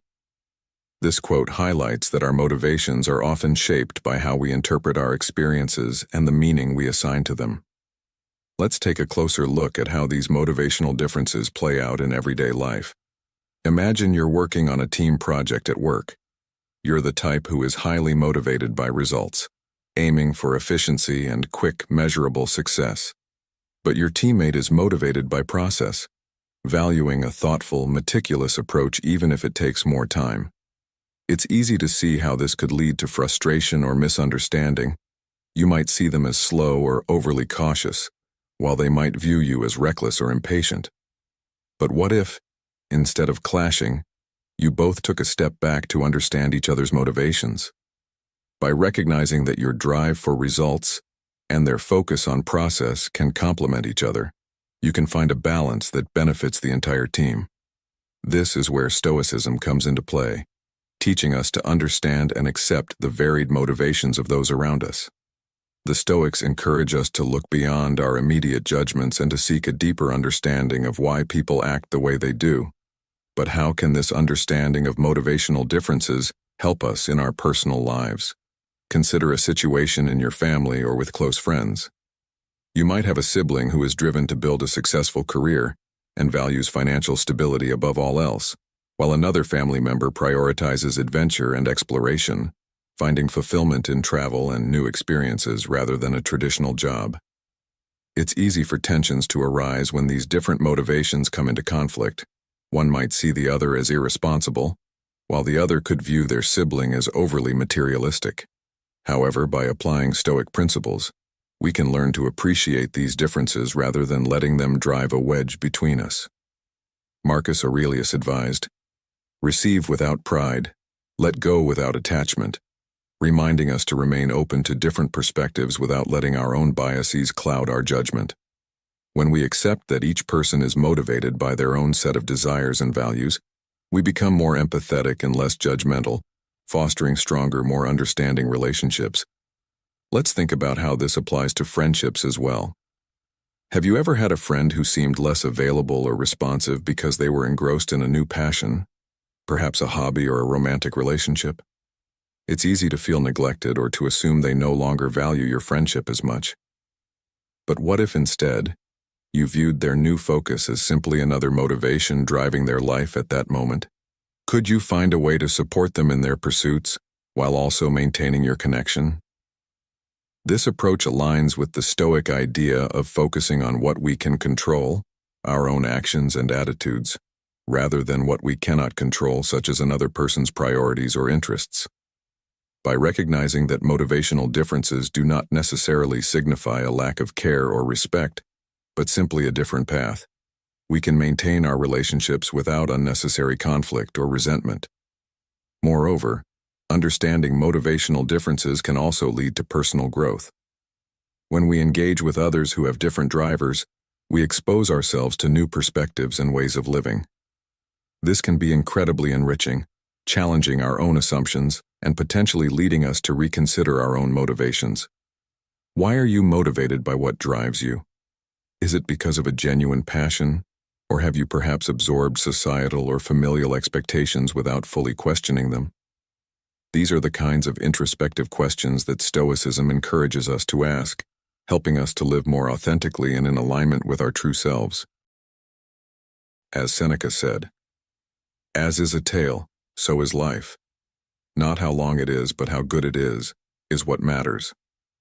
By understanding and respecting the different motivations that drive people, we can enrich not only our relationships, but also our own understanding of what makes a good life.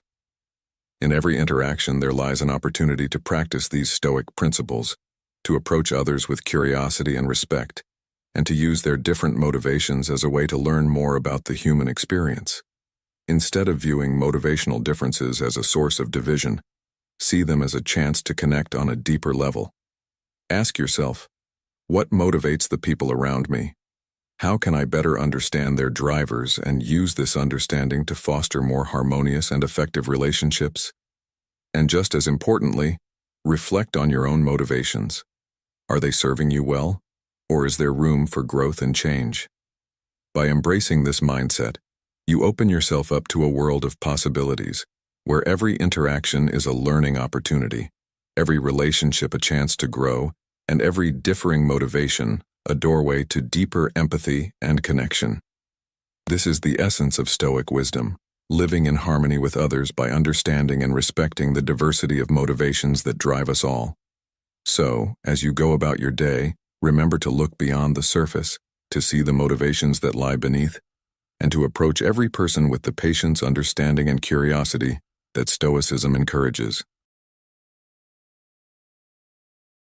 Number 10.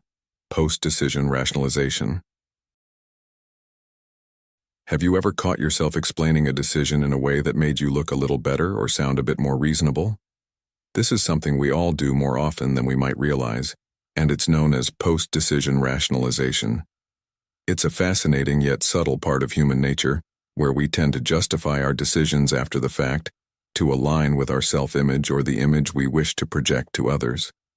This means we often revise the reasons for our actions, crafting a story that fits more comfortably with our personal beliefs or what we think society expects of us. The Stoic philosophers were acutely aware of this tendency.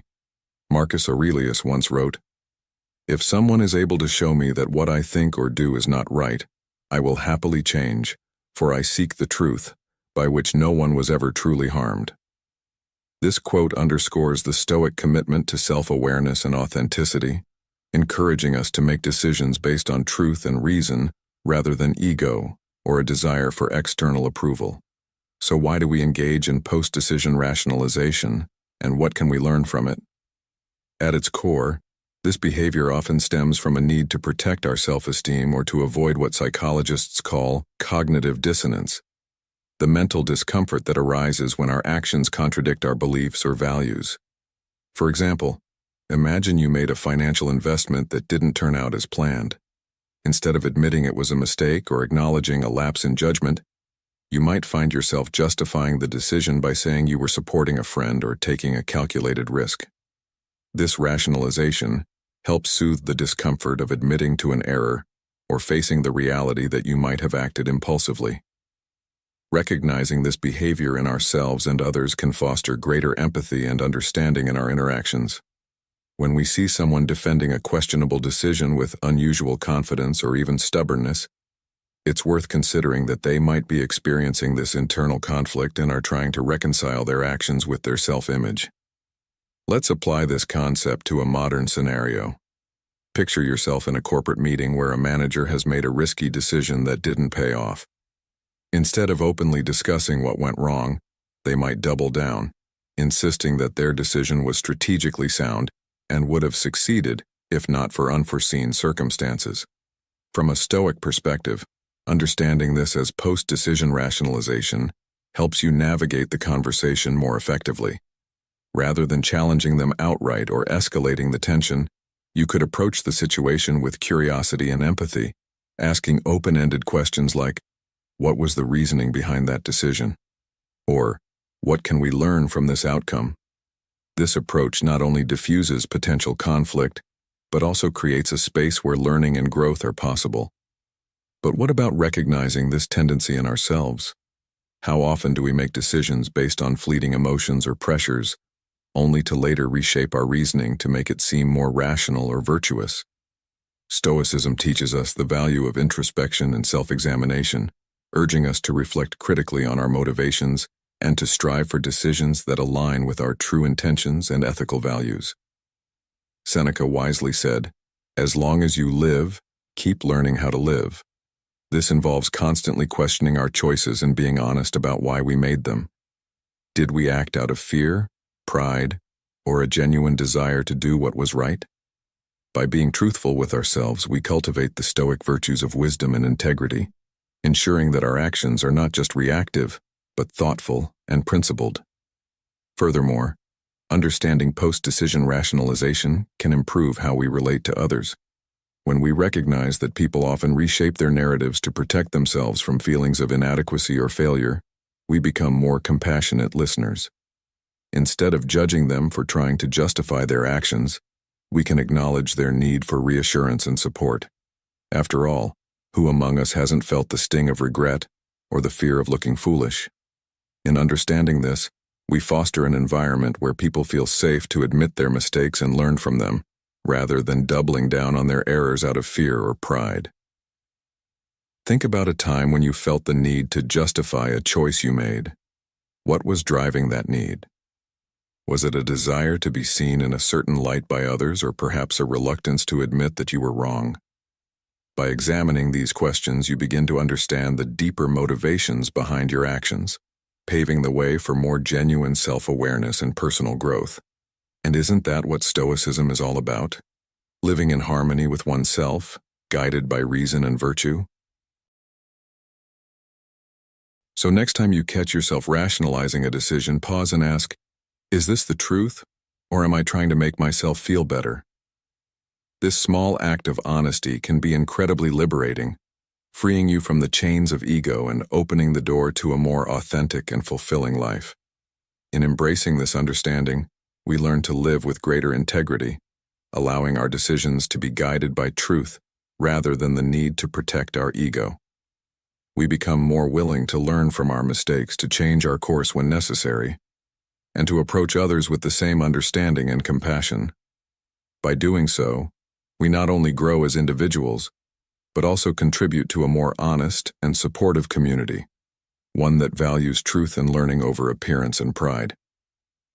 And so, we find that the practice of Stoicism in this regard is not just about improving ourselves, but also about fostering a world where people can interact with openness, trust, and a shared commitment to growth. In the end, isn't this the kind of world we all want to live in? A world where decisions are made with wisdom, actions are taken with integrity, and everyone is encouraged to be their truest, most authentic selves? As we come to the end of today's journey through the 10 truths you need to accept about people, let's take a moment to reflect on the profound lessons we've explored. The essence of Stoicism teaches us to look beyond the surface, to see people not just as they present themselves, but as complex beings shaped by their experiences, beliefs, and emotions. By understanding these truths, we aren't merely gaining insight into others, we're also unlocking a deeper understanding of ourselves. Each truth we've discussed today is a tool for cultivating empathy, fostering meaningful connections, and approaching life's inevitable challenges with grace and resilience. Remember what Marcus Aurelius said, "The impediment to action advances action. What stands in the way becomes the way." This perspective encourages us to see every difficulty as an opportunity for growth, every misunderstanding as a chance to learn, and every interaction as a moment to practice wisdom, patience, and virtue. The teachings of Stoicism remind us that while we cannot control others, we can control how we respond to them. By adopting a mindset that focuses on our own actions and attitudes, we begin to see how each interaction, each conflict, and each moment of connection offers a chance to apply these timeless principles. When we encounter someone whose behavior frustrates or confounds us, we have the choice to pause, reflect, and respond with understanding rather than judgment. This approach not only enriches our relationships, but also helps us to become better versions of ourselves. As we grow in our ability to manage our reactions, we also grow in our capacity to lead more harmonious and fulfilling lives. Think about the last few truths we covered. Whether it's recognizing the different communication styles people have, understanding how stress uniquely affects each person, or appreciating that everyone has their own insecurities and motivations. These are not just abstract ideas. They are real, practical insights that can transform how we live and interact with the world around us. When we accept that people are driven by their own self-interests, shaped by their own experiences, and motivated by their own desires, we begin to see the world with a broader, more compassionate lens. We stop taking things personally, and instead we start seeing the shared human condition that binds us all. This is the true power of Stoicism, not to distance us from others, but to bring us closer, with greater empathy and understanding. So, as you move forward from this video, I encourage you to take these lessons to heart. Reflect on how you can apply them in your own life. How can you be more patient in a heated discussion? How can you approach a difficult person with empathy rather than frustration? How can you use these truths to build stronger, more meaningful relationships both at home and at work? By embracing these principles, you are not just adopting a philosophy. You are choosing a way of life that prioritizes wisdom, self-control, and compassion. Remember, each day is an opportunity to practice these virtues, to refine your character, and to contribute to a more understanding and connected world. If you found today's discussion insightful and valuable, I invite you to become a part of our growing community here at Stoic in Your Life. Please like this video to show your support, share it with others who might benefit from these teachings, and subscribe to the channel for more content that dives deep into the timeless wisdom of Stoicism. Don't forget to turn on notifications so you never miss an update. We have a lot more to explore together. Let's continue to walk this path of self-discovery and personal growth, guided by the ancient principles that have stood the test of time. Thank you for joining me today. Until next time, keep striving to live each day with purpose, understanding, and a steadfast commitment to the values that matter most. Together, let's build a life that is not only fulfilling, but also truly meaningful. How to disappear and transform yourself. Silence is a source of great strength. Lao Tzu. In a world constantly demanding your attention and participation, stepping back can be the most revolutionary act. Just as the more you expose your life, the more vulnerable you become to negativity, there's an undeniable power in retreating into the shadows. By becoming less available, you open a door to personal transformation that is both exhilarating and profound. Imagine emerging from the self-imposed hiatus as a completely renewed individual, unbothered by external opinions because the journey taught you that the only opinion that truly matters is your own. Welcome to Stoic in Your Life. Today we're diving deep into how to disappear and transform yourself, Stoicism style. We'll break this process down into 3 essential steps. First, how to disappear effectively. Second, the critical actions to take while in the shadows. And third, how to re-emerge successfully. Misstep in any of these phases, especially the last one, and you might find yourself regretting it. Ready to uncover the secrets of true transformation? Let's get into it.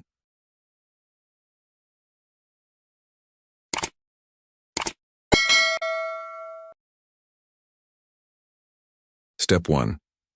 How do we disappear the right way? No. 1. Shut your mouth. How often do you feel overwhelmed by the expectations and demands of the world around you? Have you ever thought about how you could just disappear for a while and transform into a new version of yourself? Let me guide you through a Stoic approach to achieving this transformation. This is not about physically disappearing, but about creating a mental and emotional shift that empowers you to live more intentionally and freely. The first step in this process is to understand the importance of silence, to control your words, and to learn the art of strategic withdrawal. Shut your mouth may sound harsh, but it is a powerful tool for transformation. Our words can often be our greatest enemies. The ancient Stoic philosopher Epictetus wisely said, "We have 2 ears and 1 mouth, so that we can listen twice as much as we speak." By reducing how much we speak about our lives, we can cultivate a sense of mystery and control over our personal narrative. Imagine how much energy you waste by explaining yourself to everyone around you. What if you could redirect that energy towards self-improvement and achieving your goals? In practical terms, this means becoming more mindful about what you share and with whom. You don't need to broadcast your plans, your struggles, or your victories to the world. Your family, friends, and co-workers don't need to know every detail of your life. The only exception is your life partner, provided they are genuinely supportive and want to see you succeed. If they are, involve them in your journey. If not, even with them, practice restraint. This level of control is challenging and will take time to master. It's human nature to want to share and connect through conversation. It's embedded in our social fabric and survival instincts. But the Stoics teach us to rise above our base instincts and strive for greater wisdom and self-control. Think about it. When you keep your plans and thoughts to yourself, you protect them from the negativity and skepticism of others. You also prevent yourself from seeking external validation, which can be a significant distraction. Marcus Aurelius, another Stoic great, said, "The happiness of your life depends upon the quality of your thoughts." When you control your words, you also control your thoughts, shaping them into powerful tools for personal growth. Let's delve deeper. Why is silence so effective? Silence creates space for introspection and self-awareness. It allows you to listen more attentively to your inner voice, to understand your true desires and fears. It also gives you the freedom to act without external pressures. When no one knows your next move, no one can influence it. This is the essence of moving in the shadows. You become like water, adapting and flowing without being seen until you choose to reveal yourself. Consider this scenario. You're working on a significant project or personal goal. If you constantly talk about it, you invite opinions, judgments, and potentially discouragement from others. However, if you keep it to yourself, you maintain the purity of your vision and the motivation to see it through.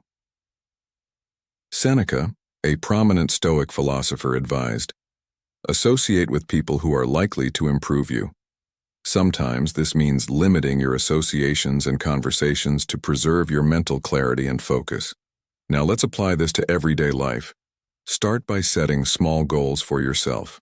For instance, try to go a day without sharing any personal information. Notice how it feels. Is it liberating or challenging? Use this as a practice to build up to longer periods. Reflect on your interactions and recognize the habitual nature of oversharing. Each time you catch yourself about to divulge something unnecessary, pause and redirect the conversation. This isn't about being secretive or dishonest. It's about being strategic and mindful. In moments of silence, practice self-reflection. Journaling can be an excellent tool for this. Write down your thoughts, goals, and progress. This private practice helps to clarify your mind and solidify your intentions. It also provides a safe space to express yourself without external judgment. To deepen your practice, embrace solitude. Spend time alone to recharge and reconnect with your inner self. Use this time for meditation, reading, or engaging in activities that nurture your soul. Remember, the goal is to transform yourself, and transformation requires solitude and introspection. As you progress, you'll notice a shift in how you perceive and interact with the world. You'll become more grounded and less influenced by external noise. Your actions will be more deliberate and your mind will be clearer. This is the power of strategic withdrawal. In conclusion, the journey of disappearing and transforming yourself through Stoicism begins with mastering silence. It's about understanding the profound impact of your words and choosing to control them.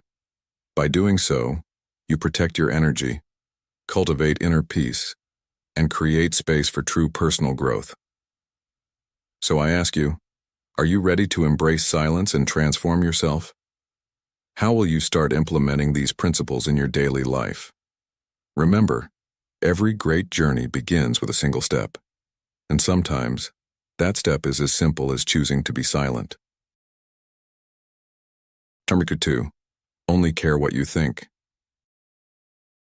In a world where societal expectations and opinions seem to constantly bombard us, it's easy to become ensnared in the web of external validation.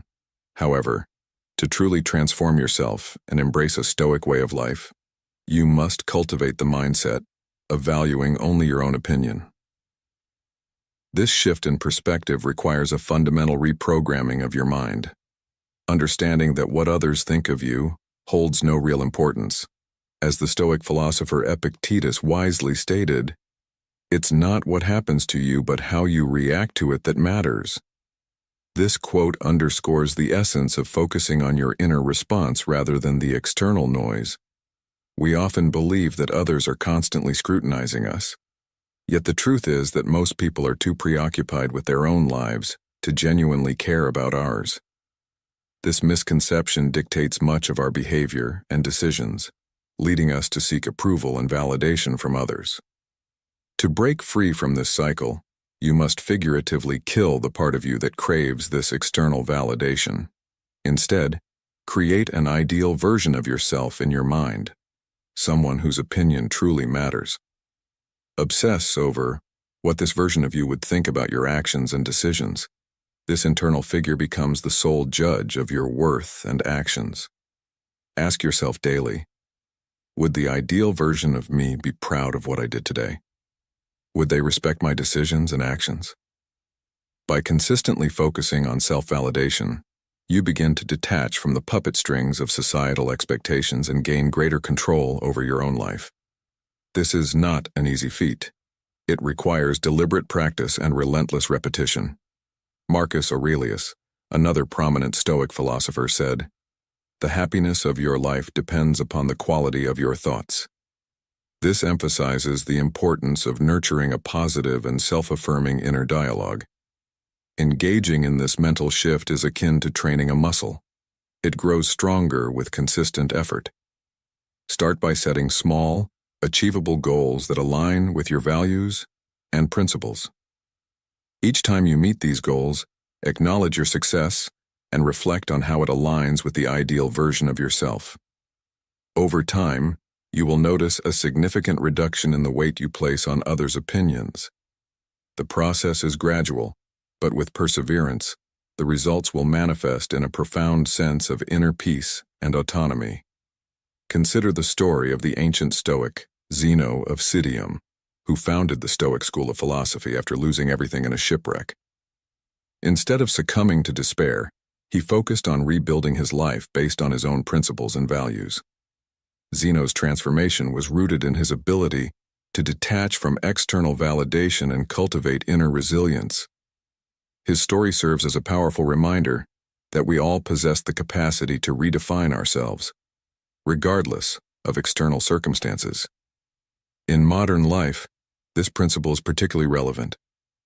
We are constantly bombarded by social media, advertisements, and the opinions of those around us. It's easy to lose sight of our own values and desires amidst the noise.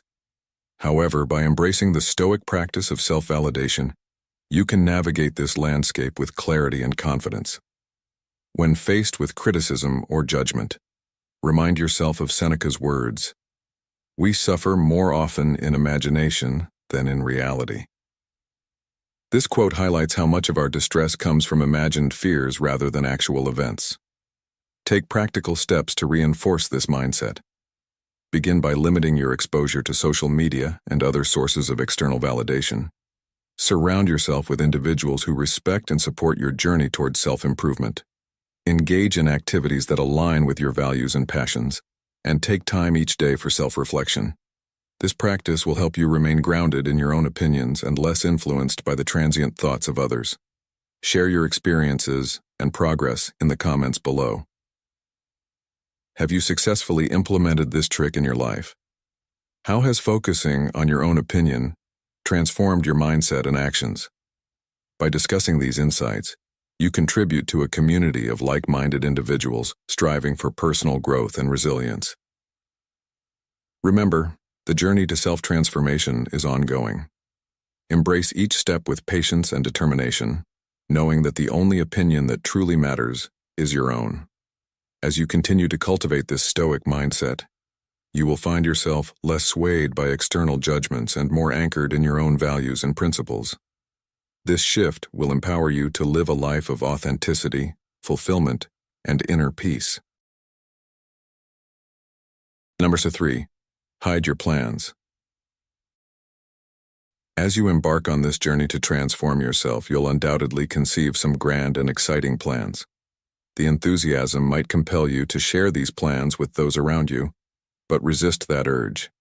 Treat your plans as if they are the keys to your personal treasure, something incredibly valuable and highly confidential. Consider this. Every time you let even a small part of your plan slip, you diminish your chances of success by 5%. When you talk openly about your plans, you risk not only exposing your vulnerabilities, but also losing the drive and focus needed to achieve them. It's tempting to seek validation or share your excitement, but this often leads to unintended consequences that can derail your progress. Instead, be meticulous and intentional about your actions. If you find yourself in need of advice or expert guidance, be selective and strategic. Identify the right person who possesses the knowledge you need. Share only what's necessary, gather the information, and then retreat to continue your work in silence. This approach ensures that you remain in control and protect the integrity of your plans. Let's take a step back and consider a story from modern life. Think of a software developer named Alex who had a brilliant idea for a groundbreaking app. He was so enthusiastic about his concept that he couldn't resist discussing it with friends, colleagues, and even casual acquaintances. Initially, the feedback was encouraging, but over time, he noticed others starting to adopt similar ideas, and his once unique concept was no longer special. Alex's excitement had inadvertently led to the dilution of his vision. Realizing this, he decided to adopt a different approach. He kept his revised plans to himself, only seeking input from a trusted mentor and a close-knit team. By maintaining this strategic silence, Alex was able to develop and launch his app successfully, without the interference of external influences. Consider this. How often do you feel the need to share your plans with others? What drives that urge, and how can you channel that energy into more productive avenues? Reflecting on these questions can help you understand the importance of maintaining discretion and focus. To ensure the success of your endeavors, cultivate a habit of silence and selectivity. Your plans are precious, and only those who genuinely need to know should be privy to them. This isn't about being secretive for the sake of it. It's about protecting your vision and giving yourself the best possible chance to succeed. The Stoic philosopher Epictetus reminds us, keep silence for the most part, and speak only when you must, and then briefly. By embracing this principle, you safeguard your dreams and ensure that your actions align with your true intentions. Remember that the power of your plans lies in their secrecy. Protect your ambitions by being selective about what you share and with whom. Seek advice wisely and with purpose, and then retreat to continue your work in silence. This disciplined approach not only preserves the integrity of your plans, but also strengthens your resolve and focus. As you navigate this journey, ask yourself, how can I maintain the balance between seeking necessary guidance and protecting my vision? By answering this question, you align yourself with the wisdom of Stoicism, ensuring that your path to transformation remains undisturbed and true to your intentions. Thank you for being in this video. In what ways do you think disappearing and transforming oneself can lead to personal growth and a deeper understanding of Stoic principles? If you don't know how to write a comment, you can share your thoughts on how disappearing and changing yourself can help you grow and better understand the principles of Stoic. Number 4, Hide your progress. Picture yourself embarking on a journey of self-transformation. The journey might be slow and the progress might seem invisible to others, but it is there. And here's a secret. Real progress often happens when no one is watching. It's essential to keep your progress hidden, not because it's something to be ashamed of, but because flaunting it can derail you from your path. As Marcus Aurelius, one of the great Stoic philosophers, once said, "The impediment to action advances action. What stands in the way becomes the way." This means that the challenges you face in keeping your progress to yourself can actually propel you forward if you handle them correctly. You might feel the temptation to show off your new physique, your increased wealth, or your newly acquired skills. However, showcasing these improvements can shift your focus from the journey to the applause, which is not where true growth lies. By concentrating on continuous improvement rather than external validation, you maintain the purity of your transformation. Epictetus, another revered Stoic, advised, "Don't explain your philosophy, embody it." This highlights the importance of living your progress rather than speaking about it.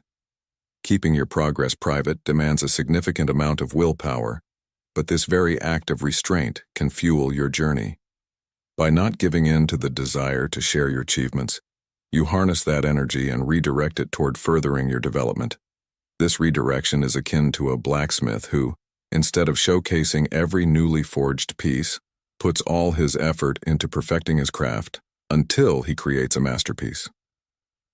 Consider the power of recycling your energy. Instead of dispersing it by seeking approval or validation from others, imagine reinvesting it into your efforts. This approach can lead to exponential growth. Seneca wisely noted, "It is not the man who has too little, but the man who craves more, that is poor." By focusing on your inner wealth of strength and discipline, you enrich your journey rather than impoverish it with the need for external recognition. Now let's think about this in terms of your daily life. When was the last time you felt the urge to share a personal success story? What if you had kept it to yourself and used that burst of pride to drive you further? This isn't about denying yourself the joy of achievement, but about finding a deeper, more personal satisfaction in your progress. Imagine your transformation as a quiet, ongoing process. It's like planting a seed and nurturing it in secret. Over time, the seed grows into a robust tree, but only you know the care and effort that went into its growth. This tree, your progress, becomes a symbol of your resilience and dedication. When you finally reveal it, if you choose to, it stands strong, not because it sought the sun's approval, but because it thrived in its own right. Let's delve deeper. What are some specific areas where you could benefit from this approach? Perhaps it's in your professional life, where you silently refine your skills, waiting for the right moment to reveal your capabilities fully. Or maybe it's in personal growth, where you work on emotional resilience without broadcasting every milestone. By keeping these aspects of your journey private, you build a foundation that is unshakable, grounded in genuine growth rather than the fleeting validation of others. To make this concrete, consider a few practical steps. Start by setting personal goals that you don't share with anyone. Track your progress privately, reflecting on it regularly. Use a journal to document your journey, not for others to read, but for you to understand and appreciate your growth.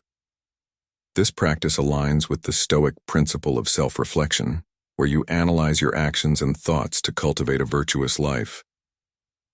Another approach is to cultivate a sense of inner reward. Recognize and celebrate your progress internally. This doesn't mean you can't share your achievements ever, but when you do, ensure it's from a place of completeness rather than seeking validation. Remember, as the Stoics teach, the only approval that truly matters is your own, grounded in your principles and values. This method of hidden progress might seem counterintuitive in a world where sharing every moment has become the norm. But it is in this counterintuitive approach that true strength lies. By stepping back from the need for external validation, you cultivate a stronger sense of self. As Ralph Waldo Emerson aptly put it, What lies behind us and what lies before us are tiny matters compared to what lies within us. The act of hiding your progress is not about secrecy, but about focus.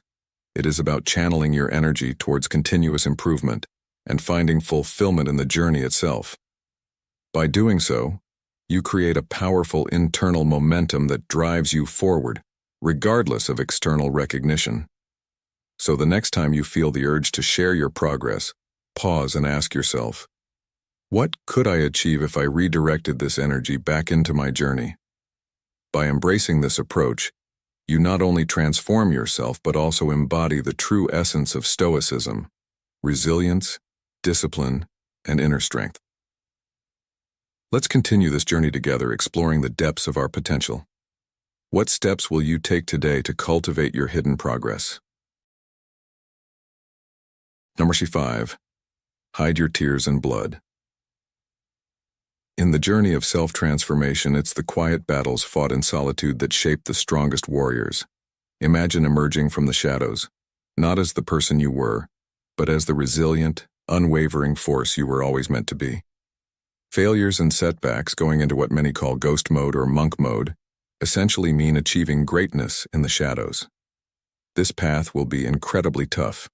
You will face physical pain, mental exhaustion, and moments where you might bleed or cry as you confront one challenge after another. What's your instinct at each of these obstacles? Perhaps to seek comfort from a close friend or some encouraging words from your family? Yes, that's what most of us would think.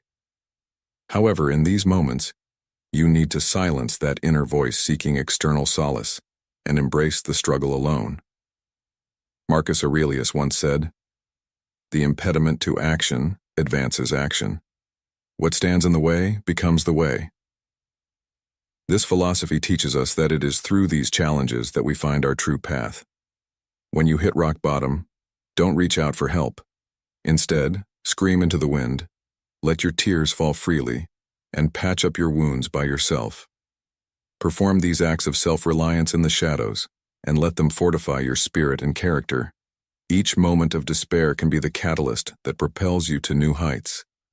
Imagine that every drop of sweat, every tear shed, and every wound patched is not a sign of weakness, but a testament to your growing strength. The pain you endure is the crucible in which the new you is forged. As Epictetus wisely put it, difficulties are things that show a person what they are. Embrace each painful moment, and look forward to it as an opportunity to demonstrate and enhance your resilience. In today's fast-paced world, the pressure to succeed often leads us to seek quick fixes and external validation. But true transformation comes from within. When you confront and endure your struggles privately, you build a foundation of unshakable strength. This journey of self-improvement is not about public acknowledgement, but about personal growth. Consider the story of the phoenix, a mythical bird that rises from its ashes.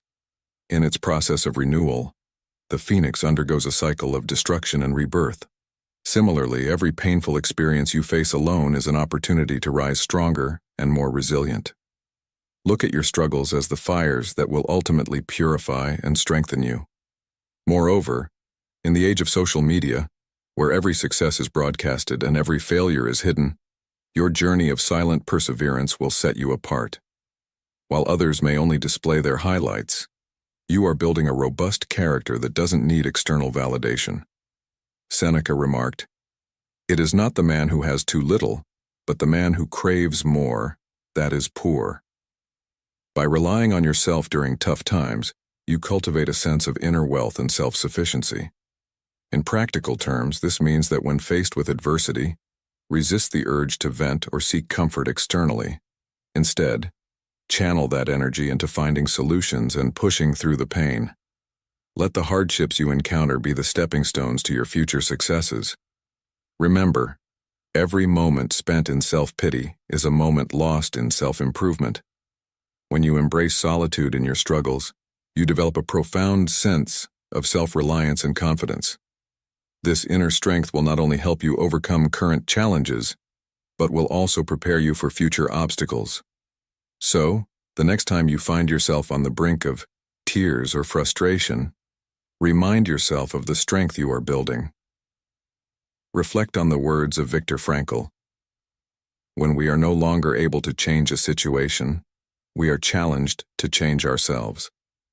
This shift in mindset will transform how you perceive and handle adversity. Ultimately, the essence of Stoicism lies in understanding that our response to challenges shapes our character. By enduring pain and hardship alone, you cultivate a resilience that will serve you throughout your life. Each struggle is an opportunity to become a better, stronger version of yourself. Embrace the silence, face your battles, and emerge victorious, not because others see your success, but because you know the strength within you.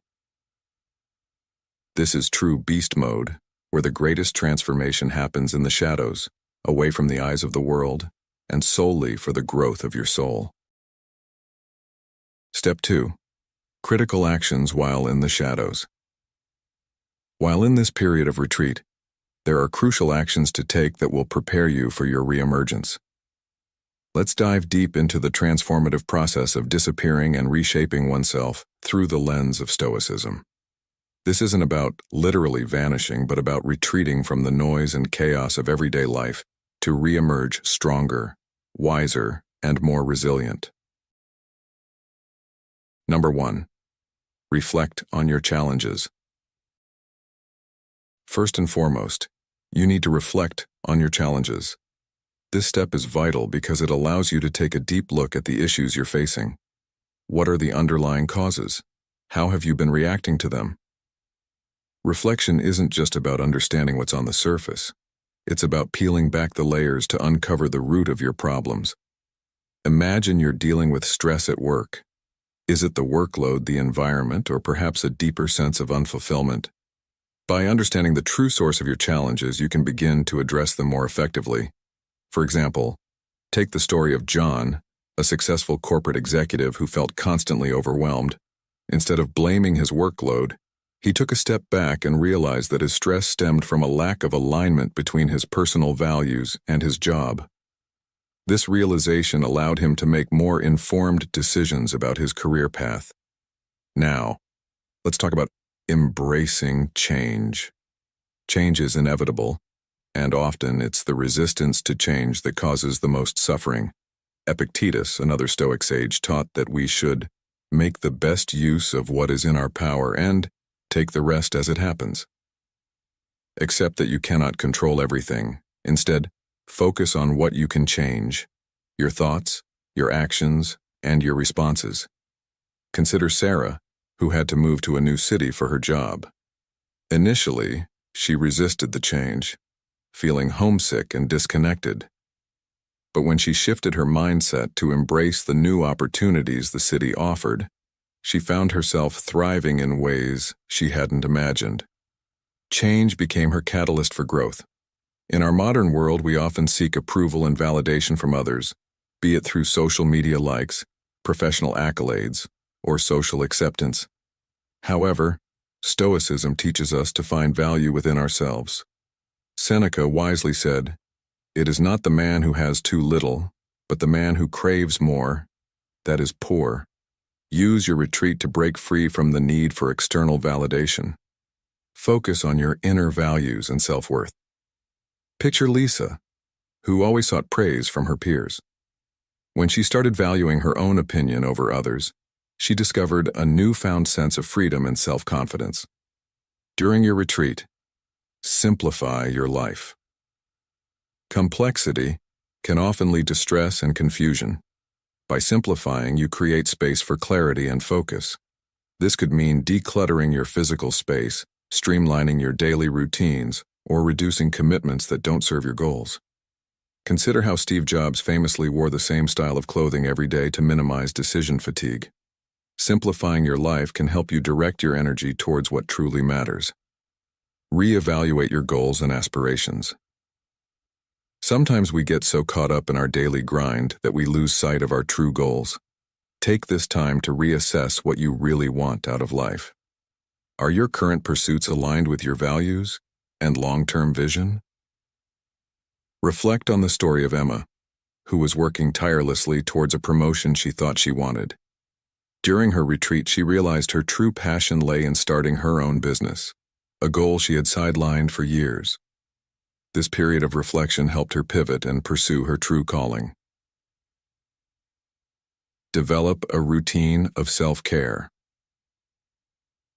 Self-care isn't just about pampering yourself. It's about nurturing your mind, body, and soul. Incorporate habits that promote your well-being. Exercise regularly, eat nutritious food, get enough sleep, and engage in activities that bring you joy and relaxation. Think of your favorite author who finds solace in early morning walks or a friend who unwinds by painting. These routines might seem small, but they contribute significantly to your overall health and happiness. 1. Finally, plan your reemergence. As you prepare to step back into the world, have a clear plan of action. What changes will you implement? How will you handle challenges differently? Set specific, achievable goals for yourself. Just like an artist meticulously plans a masterpiece, you should design your reemergence with intention and purpose. Visualize the person you want to become, and take deliberate steps towards that vision. As you can see, the journey of disappearing and transforming yourself is a multifaceted process that requires reflection, resilience, acceptance of change, detachment from external validation, simplification, goal reassessment, self-care, seeking wisdom, and careful planning. By embracing these steps, you will emerge from your retreat not only transformed, but also equipped with the tools to navigate life's challenges with grace and strength. So, take a moment to ask yourself, what are the challenges I need to reflect on? How can I build my resilience? Am I ready to embrace change and detach from external validation? What steps can I take to simplify my life and reevaluate my goals? How can I incorporate self-care into my routine? Who can I seek wisdom from? And most importantly, how will I plan my reemergence? Remember, this journey is deeply personal and unique to each individual. The insights and growth you gain during this time will serve as the foundation for a more resilient and fulfilled version of yourself. Embrace the process, trust in your ability to transform, and step back into the world with renewed strength and clarity. The value of this experience lies in the lessons learned and the person you become. Keep moving forward, one step at a time, knowing that every challenge is an opportunity for growth and every retreat is a chance for a powerful reemergence. Know the 2. Embrace Stoic teachings. In the fast-paced world we navigate daily, it's easy to feel overwhelmed by the constant influx of information, responsibilities, and expectations. Sometimes, the most effective way to regain control and find peace is by learning how to disappear and transform yourself. This doesn't mean vanishing from your life, but rather retreating inward, taking a step back from the chaos and reconnecting with your core values and beliefs. One powerful method to achieve this transformation is by embracing the teachings of Stoicism, a philosophy that has stood the test of time and offers profound wisdom for our modern lives. Imagine standing at the edge of a bustling city, with noise and commotion all around you. Now picture yourself stepping into a serene forest, where the only sounds are the rustling leaves and the chirping of birds. This is what it feels like to embrace Stoic teachings. It's about creating a mental sanctuary, a space where you can reflect, recharge, and realign your life with your true purpose. The first step in this journey is to remind yourself of the fundamental Stoic principles. As Marcus Aurelius, the renowned Stoic philosopher, once said, "You have power over your mind, not outside events. Realize this, and you will find strength." Stoicism teaches us to focus on what is within our control and accept what is not. This simple yet profound shift in perspective can drastically reduce unnecessary stress and anxiety. How often do we find ourselves worrying about things that are entirely beyond our influence? By concentrating our energy on what we can control, our thoughts, actions, and responses, we free ourselves from the burden of trying to control the uncontrollable. This doesn't mean we become passive or indifferent to life's challenges. Rather, we become more resilient and better equipped to handle them. Consider the story of Epictetus, a former slave who became one of the most influential Stoic philosophers. Despite his circumstances, Epictetus found freedom in his mind by focusing on his inner virtues rather than his external conditions.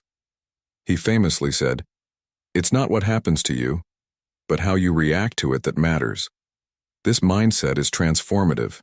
It empowers you to take ownership of your reactions and develop a proactive rather than reactive approach to life. Now, let's delve deeper into the practical application of these principles. Begin by examining your daily routines and identify areas where you can implement Stoic practices. Start your day with a few moments of reflection. Ask yourself, what is within my control today? This simple question sets a clear intention and helps you prioritize your actions. Throughout the day, remind yourself to let go of things you cannot change. If you encounter a difficult situation, pause and reflect. How can I respond in a way that aligns with my values? Another powerful Stoic exercise is negative visualization. This involves imagining potential challenges or setbacks and mentally preparing yourself for them. By doing this, you build emotional resilience and reduce the impact of unforeseen events. Seneca, another great Stoic philosopher, advised, "He who is prepared for the worst has already achieved the best." This practice doesn't mean dwelling on negativity, but rather strengthening your mind against future adversities. In your interactions with others, practice empathy and understanding. Recognize that everyone is dealing with their own struggles, often hidden beneath the surface.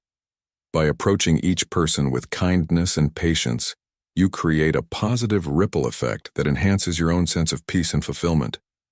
Remember, as Epictetus said, "We have 2 ears and 1 mouth, so that we can listen twice as much as we speak." Stoicism also teaches the importance of living in accordance with nature. This means aligning your actions with your inherent values and the natural order of the world. Take time to connect with nature, whether through a walk in the park, a hike in the mountains, or simply sitting quietly and observing the beauty around you. Nature has a way of grounding us, reminding us of the bigger picture and our place within it. To truly transform yourself, embrace the concept of amor fati, or love of fate.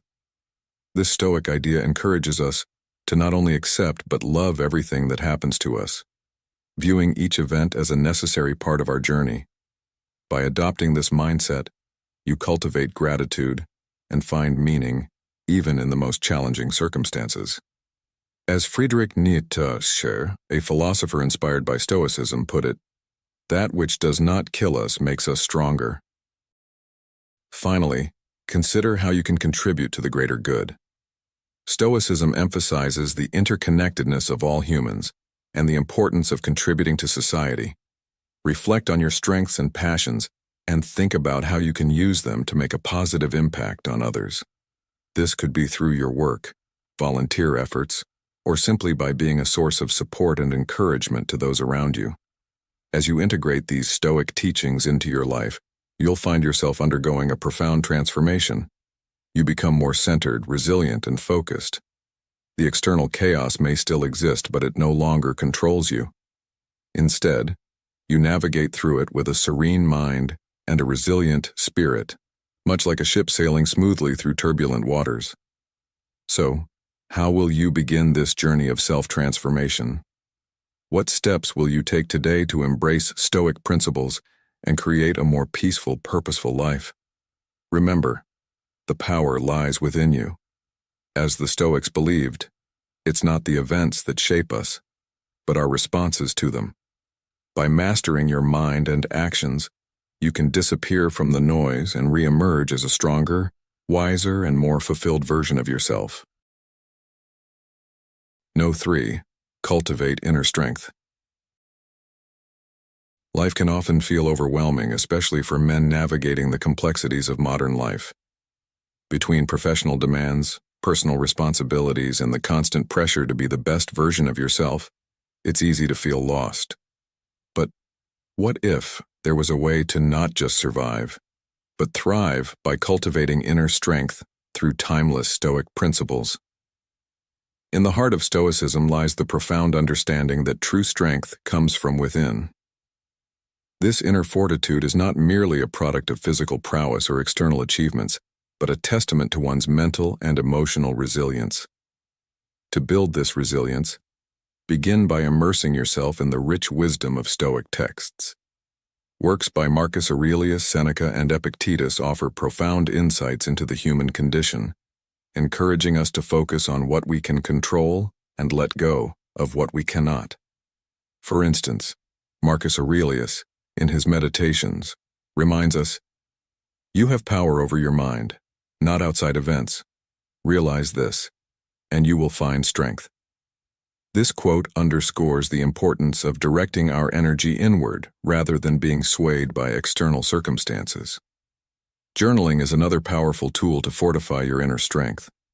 By consistently documenting your thoughts, fears, and aspirations, you create a space for self-reflection and growth. This practice helps in identifying patterns of negative thinking and replacing them with positive affirmations. It's a way to dialogue with yourself, to track your progress, and to reinforce your commitment to personal development. Seneca once said, "As is a tale, so is life. Not how long it is, but how good it is what matters." Through journaling, you can ensure that the quality of your inner life improves, regardless of external situations. Setting positive intentions each day can significantly impact your mindset and overall well-being. Start your mornings with affirmations that align with your goals and values. This practice is akin to preparing for a journey. It sets the direction and ensures that you remain focused amidst the distractions of daily life. Epictetus, another revered Stoic philosopher, stated, "First say to yourself what you would be, and then do what you have to do." By setting clear intentions, you establish a roadmap for your actions and decisions, fostering a sense of purpose and direction. Moreover, reinforcing your belief in your ability to overcome challenges is crucial. Life is fraught with obstacles, but how you perceive and respond to them defines your character. Viewing challenges as opportunities for growth rather than setbacks can transform your perspective.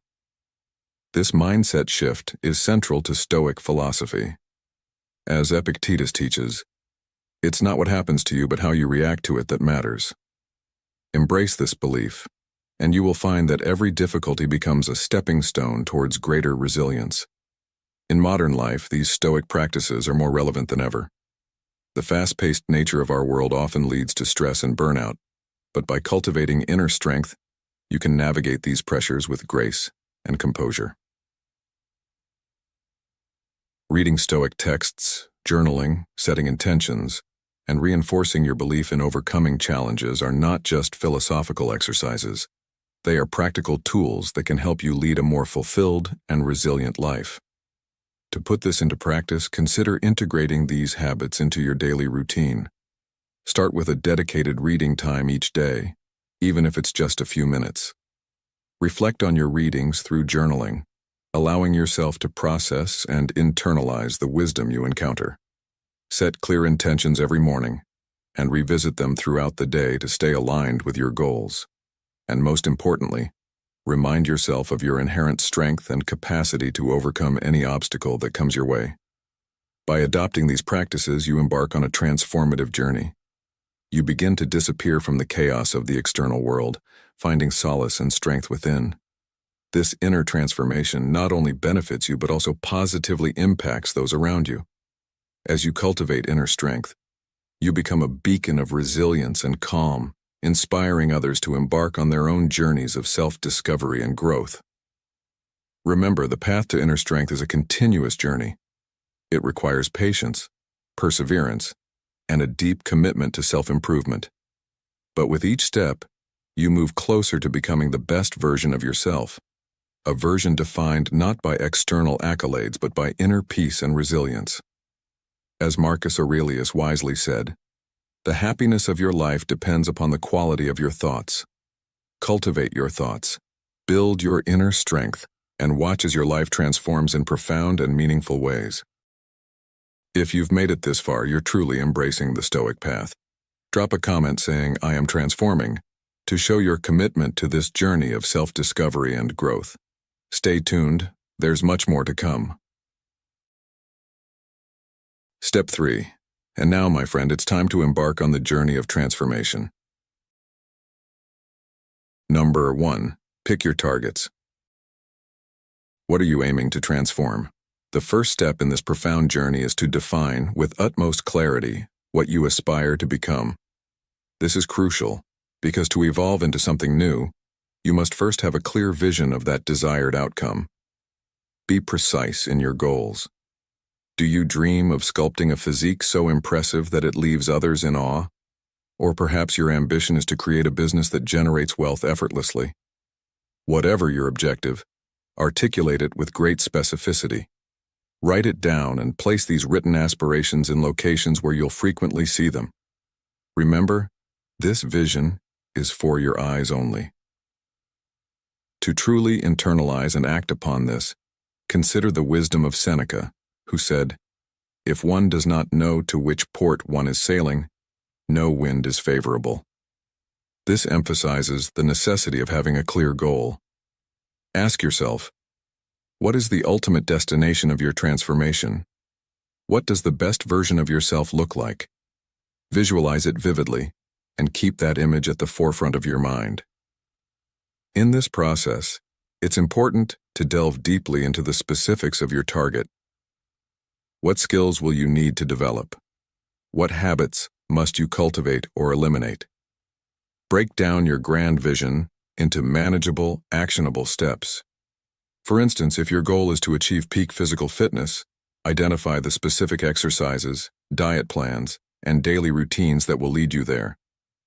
If your ambition lies in building a lucrative business, outline the business model, marketing strategies, and financial planning necessary for success. To keep yourself accountable, make a habit of reviewing and refining your goals regularly. This practice ensures that your objectives remain aligned with your evolving aspirations and circumstances.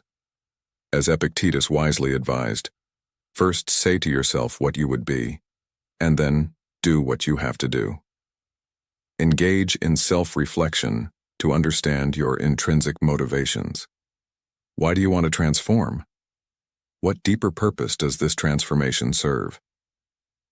Connecting your goals to a larger purpose can provide the motivation and resilience needed to persevere through challenges. Marcus Aurelius reminds us, "The impediment to action advances action. What stands in the way becomes the way." Use obstacles as stepping stones to strengthen your resolve and sharpen your focus. As you embark on this journey, remember to embrace the process, not just the outcome. Transformation is not an overnight event, but a continuous, evolving journey. Celebrate small victories along the way, as they are the building blocks of your ultimate success. Reflect on your progress and adjust your strategies as needed, maintaining flexibility and adaptability. Consider also the importance of mental and emotional resilience in your transformation. Cultivating a Stoic mindset can help you navigate setbacks and maintain your focus. The Stoics teach us to accept what we cannot control and to focus our energy on what we can change. This principle is encapsulated in the Serenity Prayer. Grant me the serenity to accept the things I cannot change, the courage to change the things I can, and the wisdom to know the difference. In this transformative journey, you are not just changing outward aspects of your life, but also refining your inner self. Seek to develop virtues such as wisdom, courage, justice, and temperance, which are the pillars of Stoic philosophy. These virtues will guide your actions and decisions, ensuring that your transformation is grounded in ethical and moral principles. Moreover, surround yourself with a supportive environment that nurtures your growth. Engage with like-minded individuals who share your aspirations and values. Seek mentors who can provide guidance and insights based on their experiences. As the saying goes, you are the average of the 5 people you spend the most time with. Choose your company wisely, for they can significantly influence your journey. Finally, maintain a sense of humility and gratitude throughout your transformation. Acknowledge the progress you have made, but remain humble and open to continuous learning and improvement. Express gratitude for the opportunities, challenges, and experiences that shape your journey. Gratitude fosters a positive mindset and strengthens your resilience. So, my friend, as you set forth on this path of transformation, remember that the journey is as important as the destination. Embrace the challenges, celebrate the victories, and stay true to your vision. Reflect on your progress regularly, adjust your strategies as needed, and maintain a stoic mindset to navigate the ups and downs of this transformative journey. What will you transform today? What specific steps will you take to move closer to your goal? The power to change your life lies within you. Seize it and embark on your journey with determination and clarity. As you embark on this path, remember the words of Marcus Aurelius. The impediment to action advances action. What stands in the way becomes the way. So, are you ready to revolve your life around crushing it? Are you prepared to dedicate every waking hour to your transformation? Start today and watch as your life begins to change, one intentional step at a time. Your new self is waiting. All you have to do is take the first step. Revolve your life around crushing it. Picture waking up every morning with a laser-sharp focus on transforming your life, knowing that each day is a new opportunity to get closer to your goals. The ancient Stoics believed in living with purpose, and this principle can guide us in our quest for self-transformation. How to disappear and transform yourself isn't about vanishing from existence. It's about shedding the old you and emerging as a new, improved version of yourself. This journey requires an all-encompassing dedication to your goals, embodying the mentality that this is your one shot at life. Every breath you take should be intentional, propelling you towards your aspirations. Think about Marcus Aurelius, who said, "The soul becomes dyed with the color of its thoughts." What color are your thoughts today? Are they vibrant with ambition and clarity? To truly transform, every aspect of your daily routine should be meticulously planned and executed. Start by reevaluating your living situation. Does your current home environment support your goals? Perhaps moving closer to a gym or a class that aligns with your objectives could make all the difference. Imagine how much easier it would be to maintain a fitness regimen if the gym was just a short walk away, or how quickly you could learn a new skill if the class was right around the corner. Have you ever wondered how much time we waste each day on activities that don't contribute to our growth? Time boxing, a technique where you allocate specific blocks of time for particular tasks, can help you reclaim those lost hours. Dedicate at least a few hours each day to activities that drive your transformation. Whether it's learning a new skill, working out, or meditating, make sure each hour is a step towards your goals. Remember Epictetus's wisdom. First, say to yourself what you would be and then do what you have to do. Now let's talk about the importance of planning and tracking progress. How often do you review your goals? Set aside a day each week to reflect on your progress, update your plans, and break down your larger goals into smaller, more manageable tasks. This not only keeps you on track, but also makes the daunting process of transformation more digestible. Seneca once said, "Luck is what happens when preparation meets opportunity." By regularly updating your plan and tracking your progress, you prepare yourself to seize opportunities as they arise. But how do you maintain this relentless pursuit without burning out? The key lies in finding balance and practicing self-care. While it's crucial to push yourself, it's equally important to rest and rejuvenate. This balance ensures that your efforts are sustainable in the long run. Reflect on this. Are you taking enough breaks to recharge your mind and body? Are you nurturing your relationships and maintaining a support system? Remember, Stoicism teaches us to live in harmony with nature, including our own human nature, which requires rest and connection with others. Consider the power of visualization. Can you see your future self, the person you aspire to become? Visualization can be a powerful tool in keeping you motivated and focused. Close your eyes and picture your transformed self, the skills you've acquired, the strength you've built, the confidence you exude. Hold on to this vision and let it guide your daily actions. Moreover, embrace the concept of continuous learning. Life is a journey of constant growth and evolution. Are you open to learning new things every day? Are you seeking knowledge and wisdom from every experience? The Stoics believe that wisdom is the highest virtue, and it comes from a willingness to learn and adapt. As Epictetus said, "It is impossible for a man to learn what he thinks he already knows." In your journey of transformation, setbacks are inevitable. How do you respond to challenges and failures? The Stoic approach is to see obstacles as opportunities for growth. When you encounter a hurdle, ask yourself, what can I learn from this? How can this make me stronger? This mindset shift can turn potential roadblocks into stepping stones. Think about a life where every action, every decision, and every thought is aligned with your ultimate goal. How fulfilling would that be? This is not just a dream, but a reality you can create with dedication, planning, and the right mindset. Reflect on this daily. Are you living intentionally? Are you taking steps every day towards your transformation? The journey might be challenging, but the reward, becoming the best version of yourself, is worth every effort.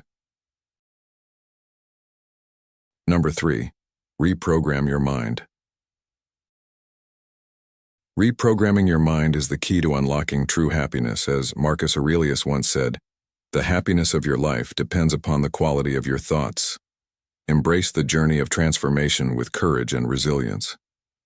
At first, the idea of disappearing into the shadows might feel unsettling, even strange.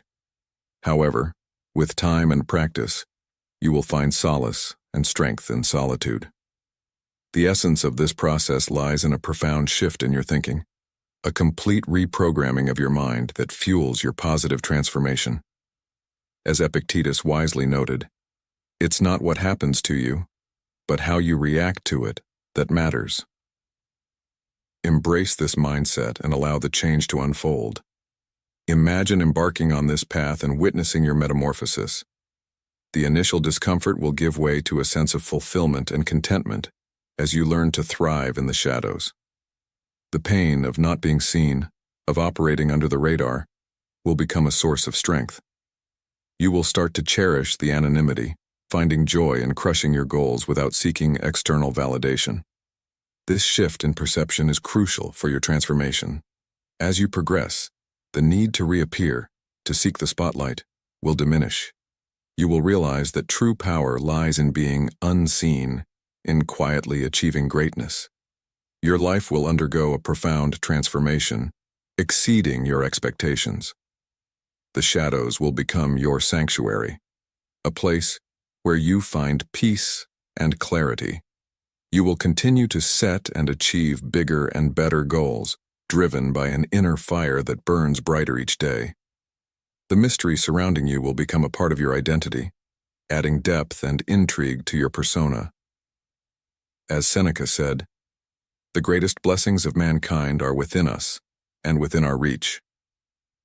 Relating this journey to modern life, consider the relentless pursuit of recognition and validation that often leads to burnout and dissatisfaction. By embracing the shadows, you free yourself from these societal pressures. You focus on your growth and achievements not for the applause but for the sheer joy of self-improvement. This mindset shift is empowering, allowing you to navigate life's challenges with a calm and resilient spirit. The solitude of the shadows becomes a source of strength, a refuge where you can recharge and strategize. In this reprogramming process, you must be patient and kind to yourself. Transformation doesn't happen overnight. It requires dedication, perseverance, and a willingness to embrace discomfort. Remember, as Zeno of Citium, the founder of Stoicism, said, "Well-being is realized by small steps, but is truly no small thing." Each step you take towards reprogramming your mind is a step towards a more fulfilling and purposeful life. Incorporate daily practices that reinforce this new mindset. Meditate on your goals, visualize your success, and remind yourself of the power you hold within. Surround yourself with reminders of your journey, whether through quotes from Stoic philosophers or personal affirmations. This constant reinforcement will help solidify your new way of thinking. As you continue to evolve, you will notice a remarkable change in how you interact with the world. The need for external validation will fade, replaced by a deep sense of self-assurance. You will find joy in your accomplishments, not for the recognition they bring, but for the personal growth they signify. This shift is liberating, allowing you to live authentically and purposefully. Reprogramming your mind to thrive in the shadows is a transformative journey that leads to profound personal growth. Embrace the discomfort, cherish the solitude, and allow your mind to evolve. As you crush your goals in the shadows, you will find a sense of peace and fulfillment that transcends the need for external validation. Remember the words of Marcus Aurelius: "The happiness of your life depends upon the quality of your thoughts. Transform your thoughts, and you transform your life." This is the essence of Stoic wisdom, a timeless guide to living a life of purpose and tranquility. Thank you for joining us on this journey of self-transformation and growth through Stoic principles. Remember, disappearing isn't about running away from life, but creating a space for introspection and renewal. By stepping back, acting intentionally in the shadows, and re-emerging with newfound strength, you can navigate life's challenges with wisdom and resilience. If you found this video helpful, please give it a thumbs up, share it with others who might benefit, and subscribe to our channel, Stoic in Your Life. Don't forget to turn on notifications so you won't miss any of our upcoming videos.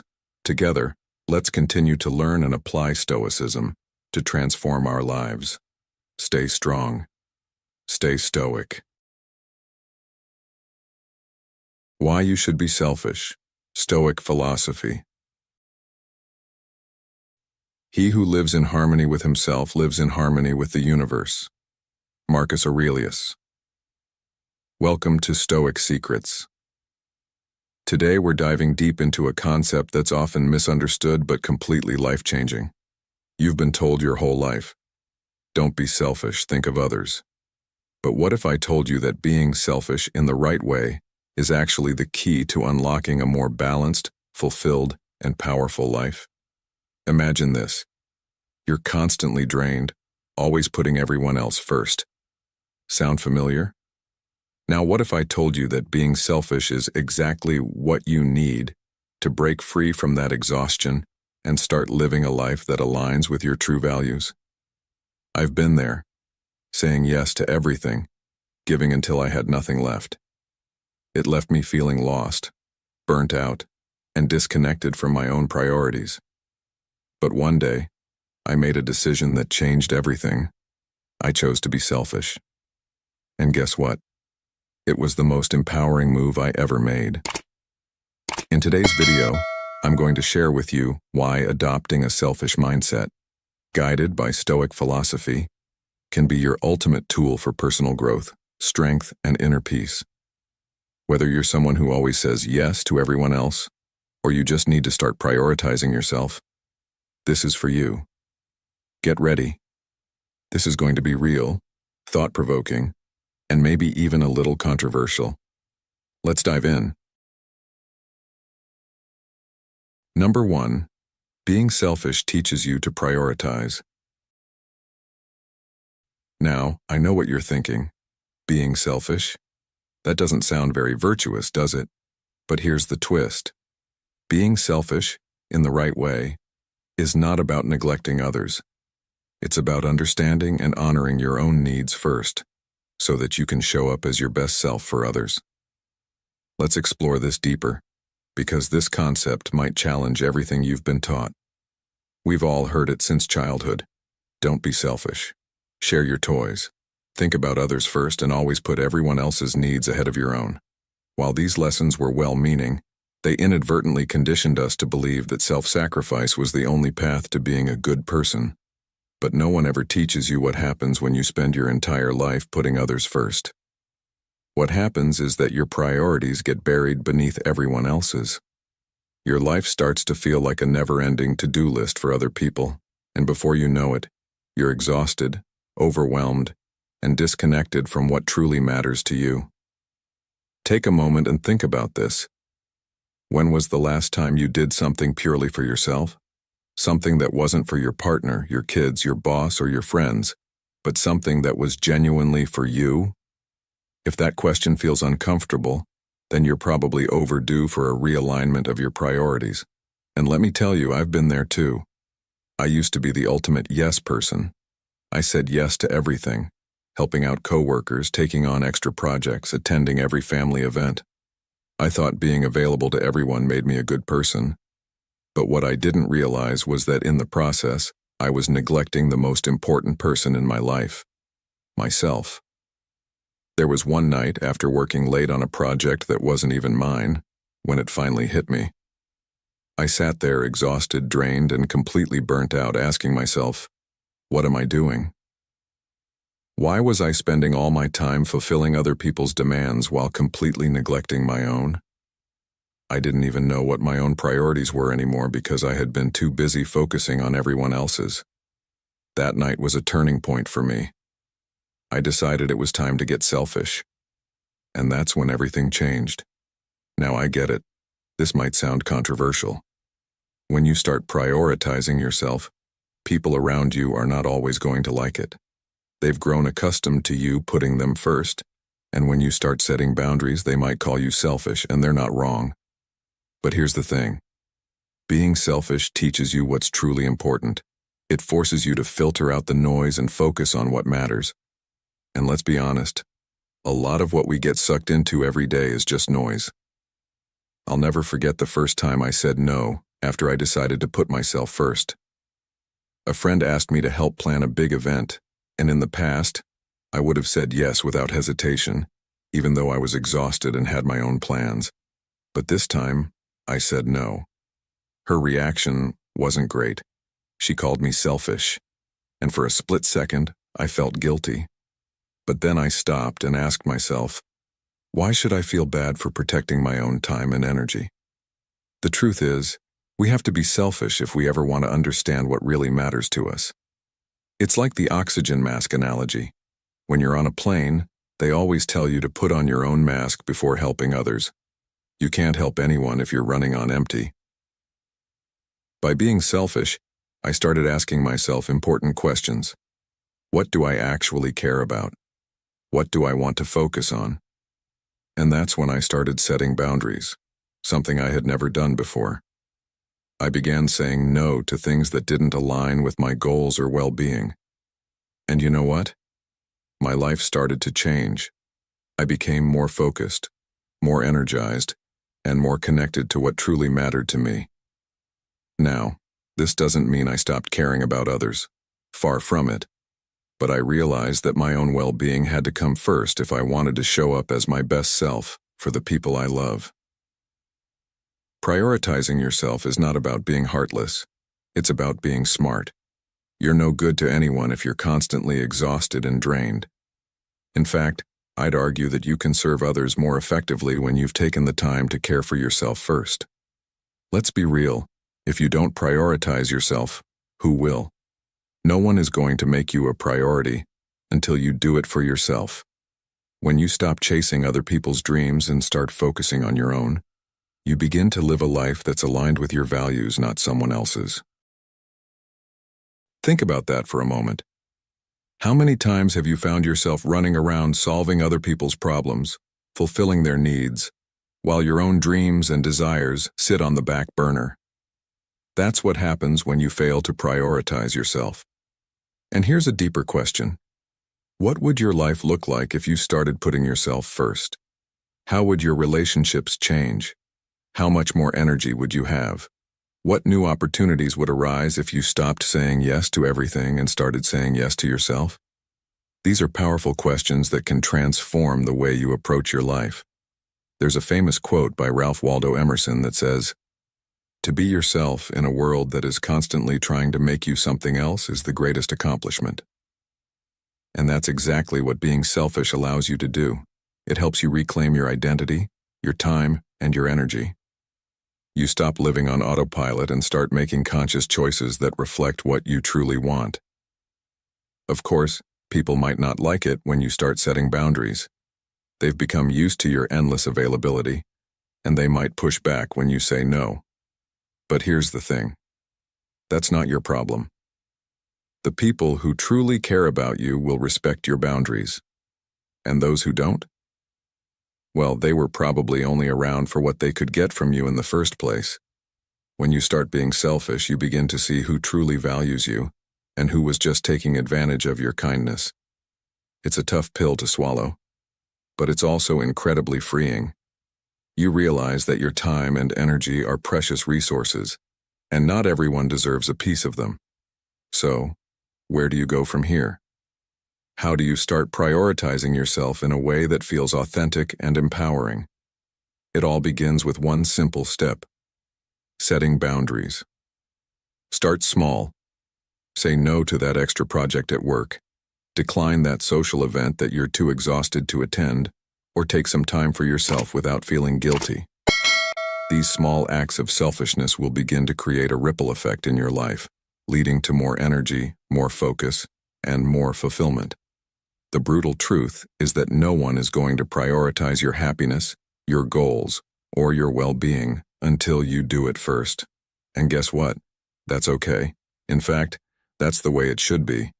Because when you start putting yourself first, everything else falls into place.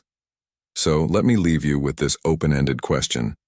What are you going to do today to prioritize yourself? Think about it and take action, because your life is too important to be lived on someone else's terms. Number 2, it helps you avoid burnout. Let's start with a quote from Epictetus. "No man is free who is not master of himself." This profound Stoic teaching serves as the perfect foundation for our topic today: why you must be selfish if you want to avoid burnout.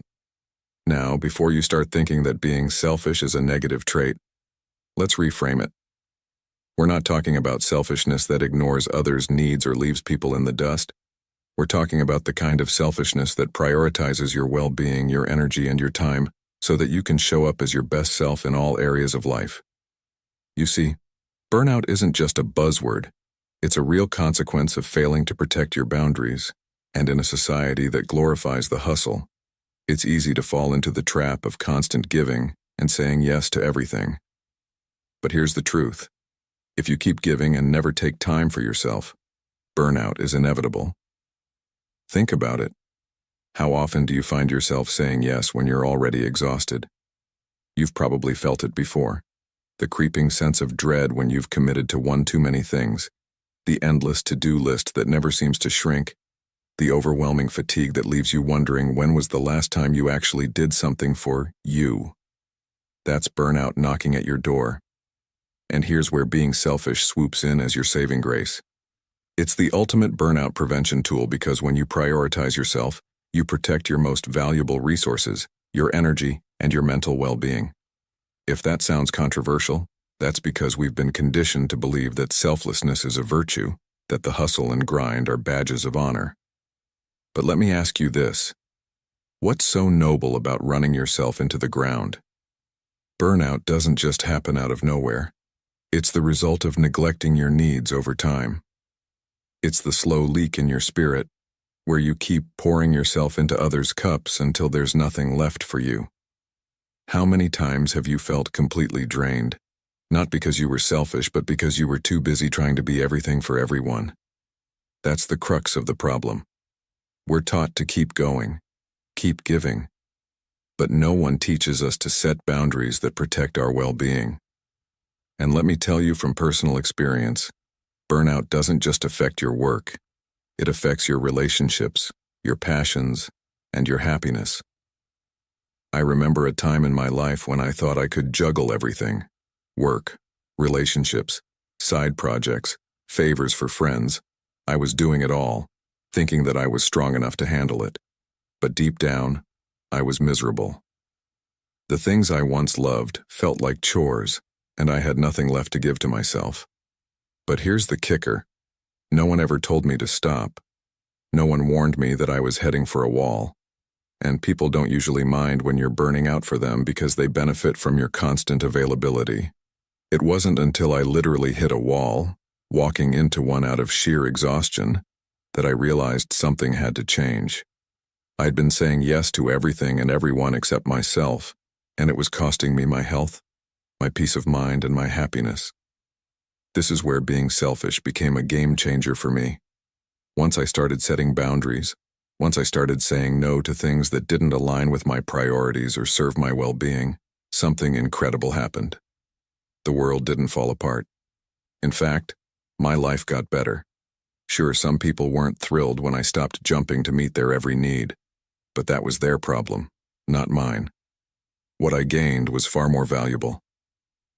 I regained my energy, my clarity, and my sense of purpose. I was no longer just going through the motions, running on fumes. I felt alive again, and with that energy, I was able to dive back into the things I loved, my creative projects, my passions, and even my relationships, with more focus and joy.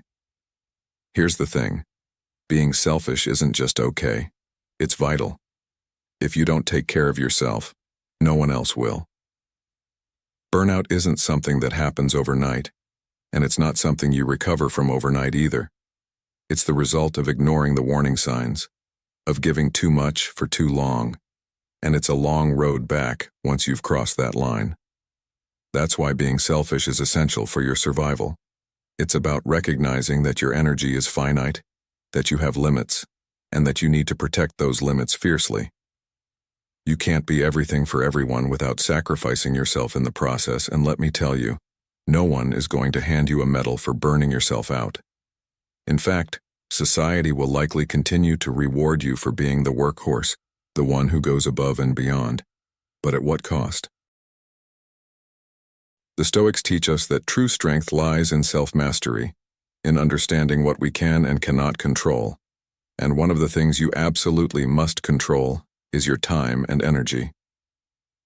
Seneca once said, "It is not that we have a short time to live, but that we waste a lot of it." When you waste your energy on things that don't serve you, when you say yes out of obligation instead of alignment with your values, you're wasting your most precious resource. By being selfish, you reclaim that time and energy, and you direct it toward the things that actually matter to you. So where does this leave you? The takeaway is simple. Be selfish, and do it unapologetically. Set those boundaries. Say no to that extra project when you're already overwhelmed. Decline that favor if it doesn't fit into your schedule. Guard your time and energy like they are gold, because they are. And trust me, when you start putting yourself first, the people who truly care about you will understand. Those who don't, well, they were likely only interested in what they could get from you. Being selfish reveals who truly respects your boundaries and who doesn't. And that's a gift in itself. But here's the real challenge. Being selfish doesn't come naturally to most of us, especially in a world that rewards constant giving. So, how do you start? Start small. Say no to one thing today. Carve out time for yourself, even if it's just 30 minutes, to do something you enjoy. Over time, those small acts of selfishness will build, and you'll notice the difference. You'll have more energy, more focus, and more joy in your life. And isn't that what we all want? A life where we're not just surviving but thriving. If you don't start being selfish now, burnout is inevitable. No one is going to step in and save you from yourself. You have to take control, set those boundaries, and protect your well-being. As Epictetus said, "It's not what happens to you, but how you react to it that matters." How you react to burnout, how you choose to protect yourself, will determine your path forward. So give yourself permission to be selfish. Take care of you first, because only then can you truly be there for others in a meaningful, sustainable way. You have one life, one body, and one mind. Make sure you protect them. Number 3. You realize that not everyone deserves your time. Let's talk about a hard truth. Not everyone deserves your time. It sounds blunt, but the reality is that if you're not selfish with your time, people will waste it for you, and that's something you can't afford. Time is the one resource you can never get back, and while people might have good intentions, not everyone should have unlimited access to your time, energy, and attention. You know what this feels like. You've got 100 things on your plate, from work responsibilities to personal goals, maybe even a relationship to nurture, and then your phone lights up with a text from a friend asking, "Can we talk? I need advice." Of course you want to help, so you say yes. But before you know it, 2 hours have passed, and you've accomplished nothing from your own to-do list. You're emotionally drained. And the friend? Well, their problem isn't solved either. People will gladly take your time if you keep offering it, which is exactly why you need to be selfish with it. Let me share a story to make this clearer.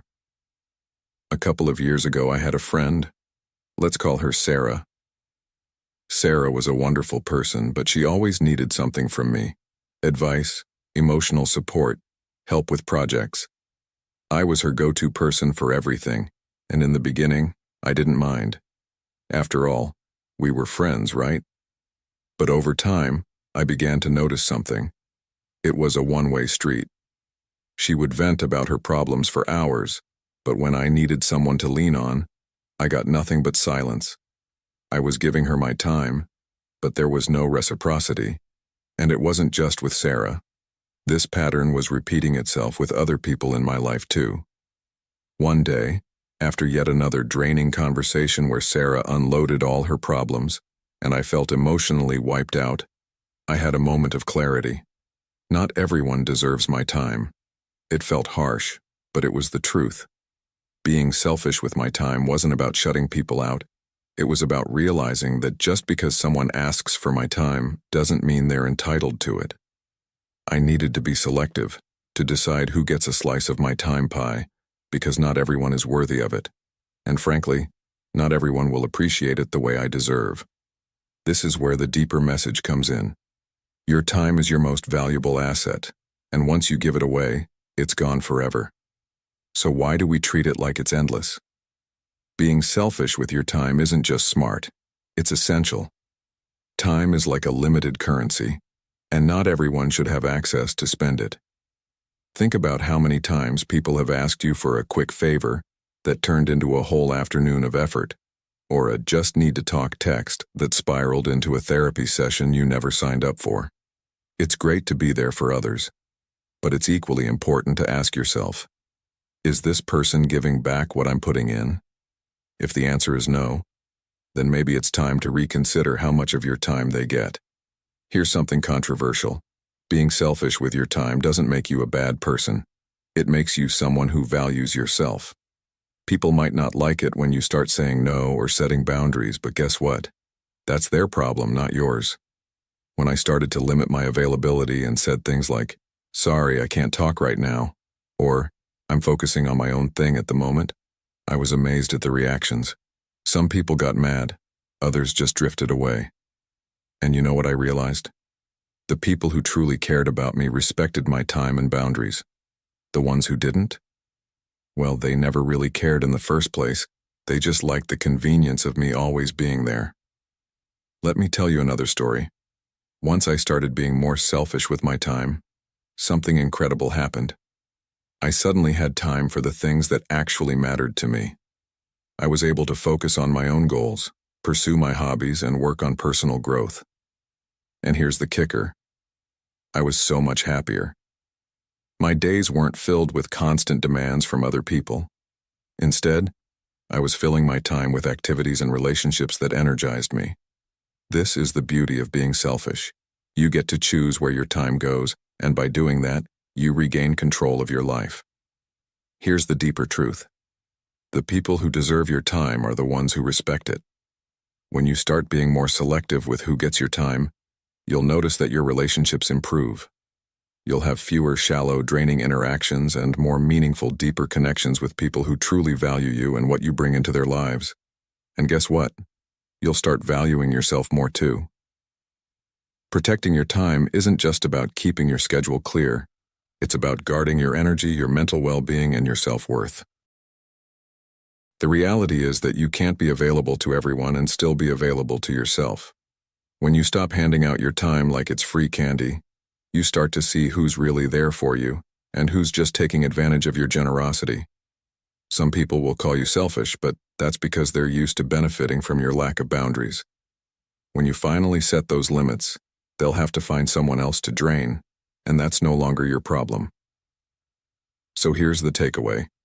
Be selfish with your time because not everyone deserves it. It's okay to say no. It's okay to step back.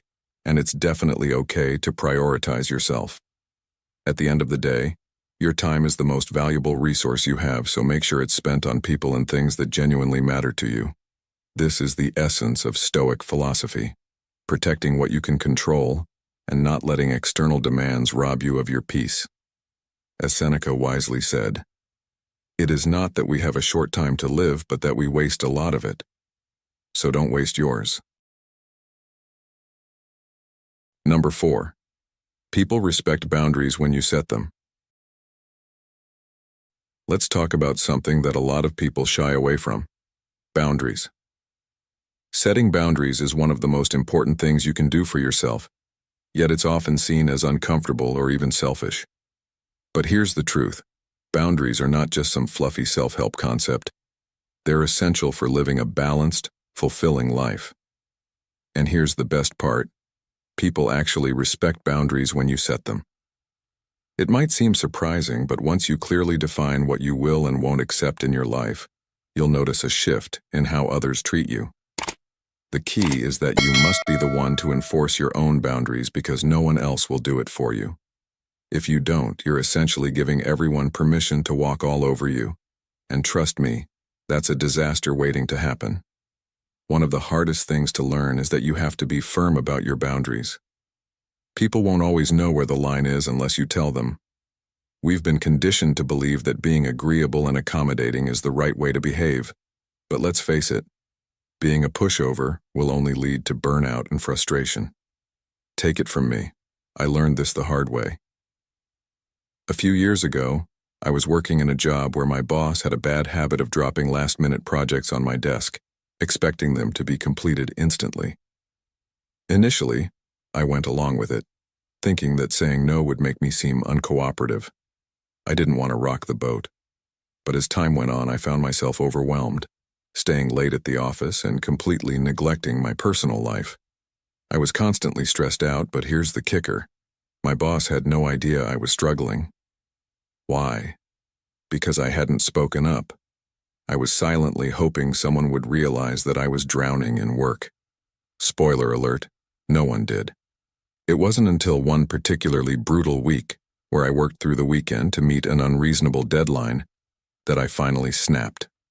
I walked into my boss's office and told her that I needed to set some boundaries. To my surprise, she wasn't angry. She was shocked. She had no idea how overburdened I was because I had never said anything. And here's the most interesting part. After I set those boundaries, not only did my boss respect them, but she also became more thoughtful about how she assigned work moving forward. That's when I realized that setting boundaries doesn't just protect you, it earns you respect. This is the lesson. When you set boundaries, people start to respect you more. It's like a switch gets flipped, and suddenly they see you as someone who values their own time and energy.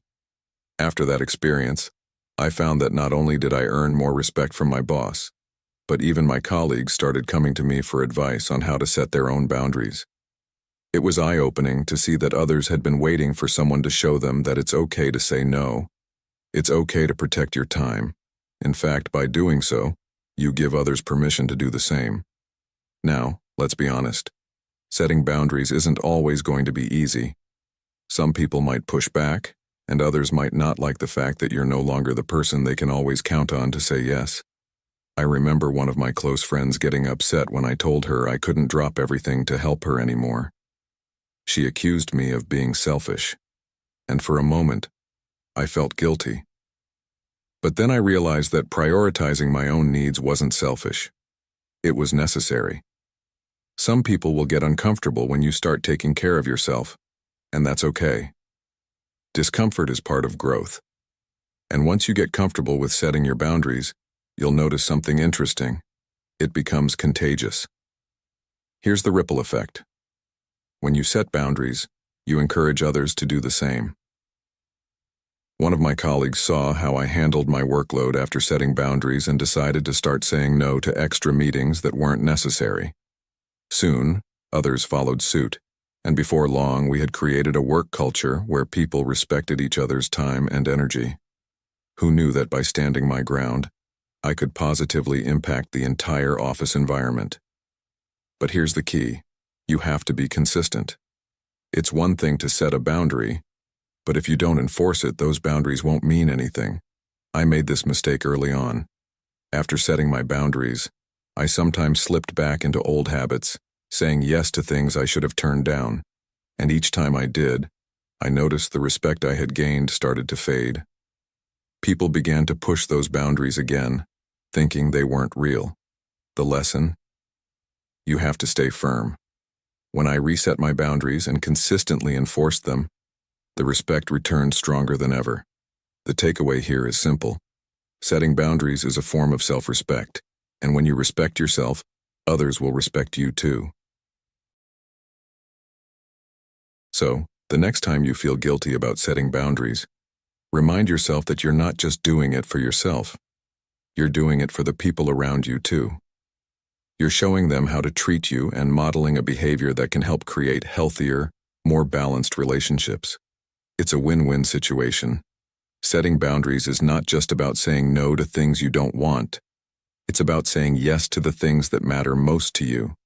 It's about protecting your time, your energy, and your mental well-being. The great philosopher Epictetus once said, "No person is free who is not master of themselves." Setting boundaries is how you master yourself. Boundaries are about creating a life where you're in control, where your needs matter as much as everyone else's, and where you don't have to sacrifice your well-being to make others happy. So go ahead, be a little selfish, set those boundaries, and watch as people start respecting you in ways you never thought possible. You deserve it, and more importantly, you're capable of it. What boundaries will you set today, and how will they change the way you live your life? Number 5. You're not responsible for everyone else's happiness. Let's get real for a moment. One of the most liberating truths in life is this: you are not responsible for everyone else's happiness. Now, I know that might sound selfish at first, but hear me out. We've all been taught to believe that making others happy is part of being a good person. From a young age, we're conditioned to think that if we care about someone, we should always do whatever we can to make them happy. But here's where things get tricky. When you spend your life trying to carry the weight of other people's emotions, you end up sacrificing your own well-being in the process. The truth is, you can't be someone's constant source of happiness, and trying to do so will only lead to frustration, resentment, and burnout. As Marcus Aurelius wisely said, "The happiness of your life depends upon the quality of your thoughts." Notice how he didn't say it depends on how much you do for others. Think about it. How many times have you gone out of your way to make sure someone else was happy, only to find that no matter how much effort you put in, it still wasn't enough? Maybe it was a friend, a family member, or even a partner. You bend over backward, offering advice, support, time, and energy. But at the end of the day, their mood, their happiness, is still out of your control. Why? Because happiness is an inside job. As much as you want to help, no one can make someone else happy 100% of the time. People must find their own path to joy, and trying to do that work for them is not only exhausting, it's impossible. So why do we feel so much pressure to be responsible for other people's happiness? Maybe it's because society praises selflessness to the point where we forget that taking care of our own needs isn't just important, it's essential. But let me ask you this. What happens when you neglect your own happiness for the sake of others? Here's a personal story that might resonate with you. I had a friend, let's call him John, who always seemed to be going through something. Whether it was problems at work, issues in his relationship, or just general dissatisfaction with life, he would constantly turn to me for advice and emotional support. At first, I didn't mind. After all, that's what friends are for, right? But over time, I noticed that no matter how much I tried to help him, it was never enough. I'd spend hours on the phone, trying to lift his spirits, giving him advice, or just listening to him vent, but nothing changed. He was still unhappy, and to be honest, I was starting to feel drained. One day, after yet another long conversation where I felt like I was pouring all my energy into making him feel better, it hit me. I couldn't make John happy because that wasn't my job. His happiness wasn't my responsibility, and the more I tried to carry that burden, the more I was neglecting my own mental and emotional health. This is where the deep message comes in. You can care about people, you can support them, but you cannot be responsible for their happiness. It's not selfish to take a step back and realize that everyone is responsible for their own emotional well-being. In fact, it's healthy. It's about creating balance in your relationships, where you're not constantly sacrificing your own needs to fulfill someone else's. The Stoics believed in focusing on what you can control, and as Epictetus said, it's not what happens to you, but how you react to it that matters. You can't control other people's emotions, but you can control how much of your energy you give away. So, what does this mean for you? It means it's time to let go of the guilt that comes with not being able to make everyone around you happy all the time. Ask yourself this. How much of your energy are you pouring into other people's happiness at the expense of your own? And what would happen if you took some of that energy back and focused it on your own joy, your own fulfillment? The truth is, when you prioritize your own happiness, not only do you feel better, but you're actually more equipped to be there for others in a healthy and sustainable way. You're not running on empty, giving until you have nothing left. Of course, some people might accuse you of being selfish when you start setting boundaries around how much emotional labor you're willing to take on. But here's the thing. Taking care of yourself is not selfish. It's self-respect. As the saying goes, you can't pour from an empty cup. If you're constantly giving to others without filling yourself up, you'll eventually burn out. And what good will you be to anyone if you're exhausted, unhappy, and resentful? By focusing on your own happiness first, you create a stronger foundation to help others from a place of balance and inner peace, rather than obligation and guilt. Let me give you another example from modern life. Think about the people you interact with daily, your family, friends, colleagues. How often do you find yourself trying to keep the peace, trying to make everyone happy, even when it's at the expense of your own well-being? Maybe it's staying late at work because you don't want to disappoint your boss, or saying yes to a social event when you'd rather have some quiet time for yourself. These small acts of self-sacrifice might seem harmless, but over time they add up. And suddenly, you're the one left feeling unhappy. And here's the tough truth. Not everyone will appreciate the efforts you make.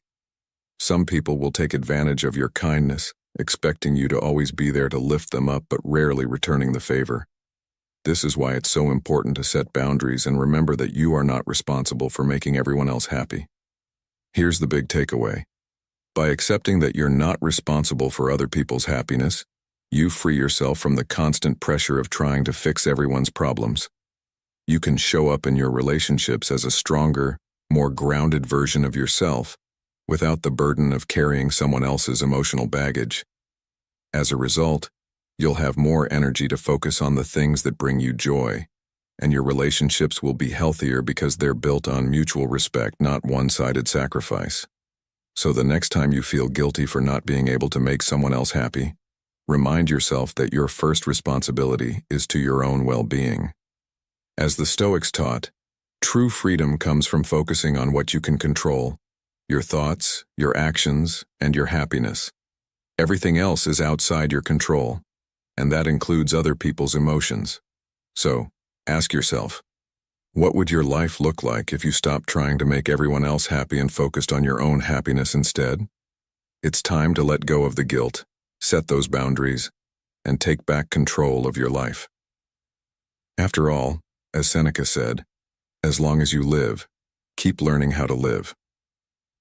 And one of the most important lessons in life is this: you are not responsible for anyone's happiness, but your own. Number 6. Being selfish strengthens your self-worth. Let's dive into an essential but often overlooked truth. Being selfish strengthens your self-worth. Now, I know the word selfish tends to have a negative connotation, but in reality, it's not always about ignoring others or being self-centered. It's about prioritizing your needs, valuing your time, and protecting your energy. When you consistently put others before yourself, you're sending a subtle message that your needs aren't as important, and over time, that erodes your self-worth. But here's the key.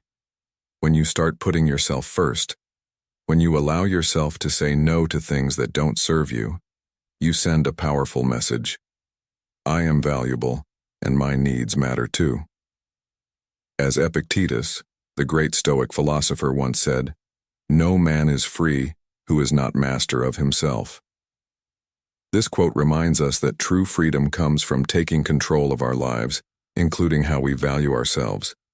So why does being selfish strengthen your self-worth? Because when you prioritize yourself, you begin to see that your time, your energy, and your desires are just as important as anyone else's. It's easy to fall into the trap of thinking that being there for others all the time makes you a good person. But in reality, when you constantly neglect your own needs, you're telling yourself that you're not worth that same effort. Imagine how that affects your confidence, your sense of identity, and ultimately your happiness. When you start putting yourself first, you reclaim the power over your own life. You stop relying on others to give you validation because you start to find it within yourself. The more you practice self-care and set healthy boundaries, the more you'll realize that you don't need to seek approval from others to feel good about yourself.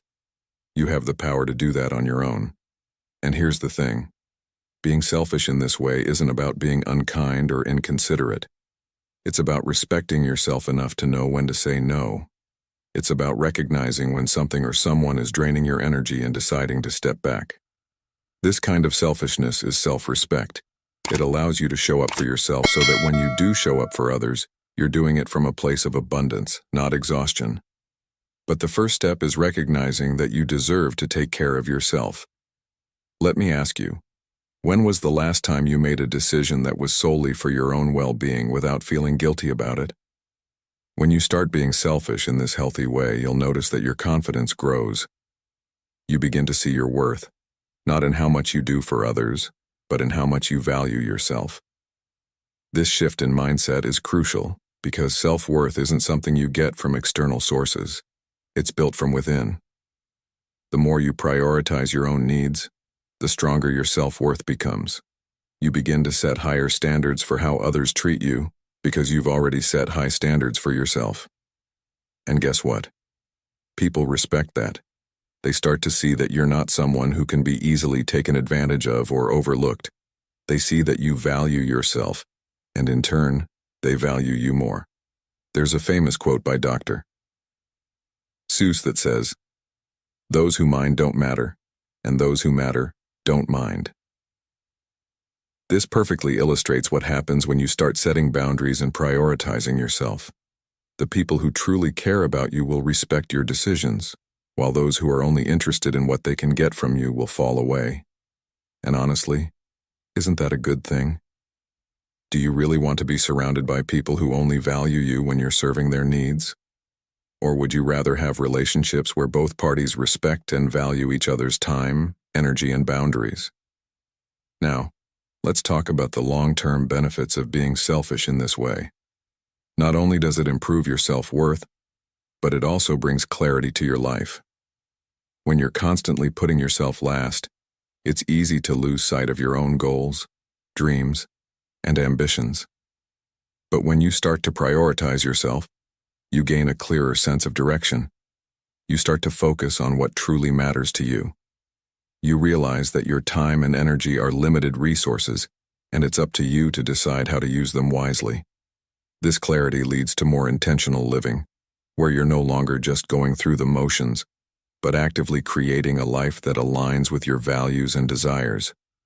Being selfish also helps you to stop seeking validation from others.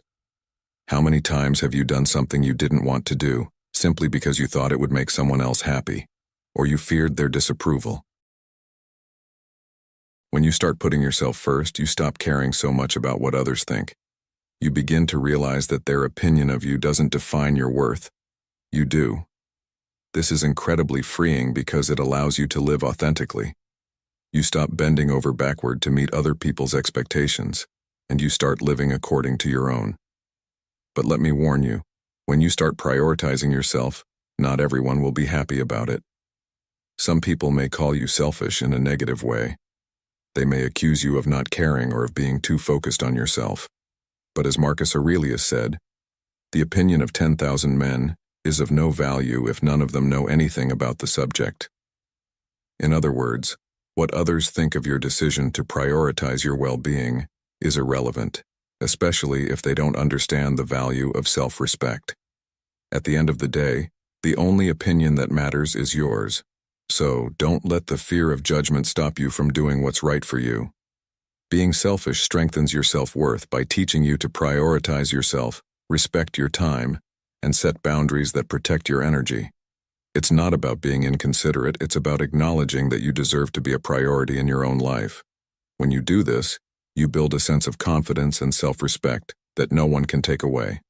So, I encourage you to start thinking about how you can be a little more selfish in your daily life. What are some ways you can start putting yourself first without feeling guilty?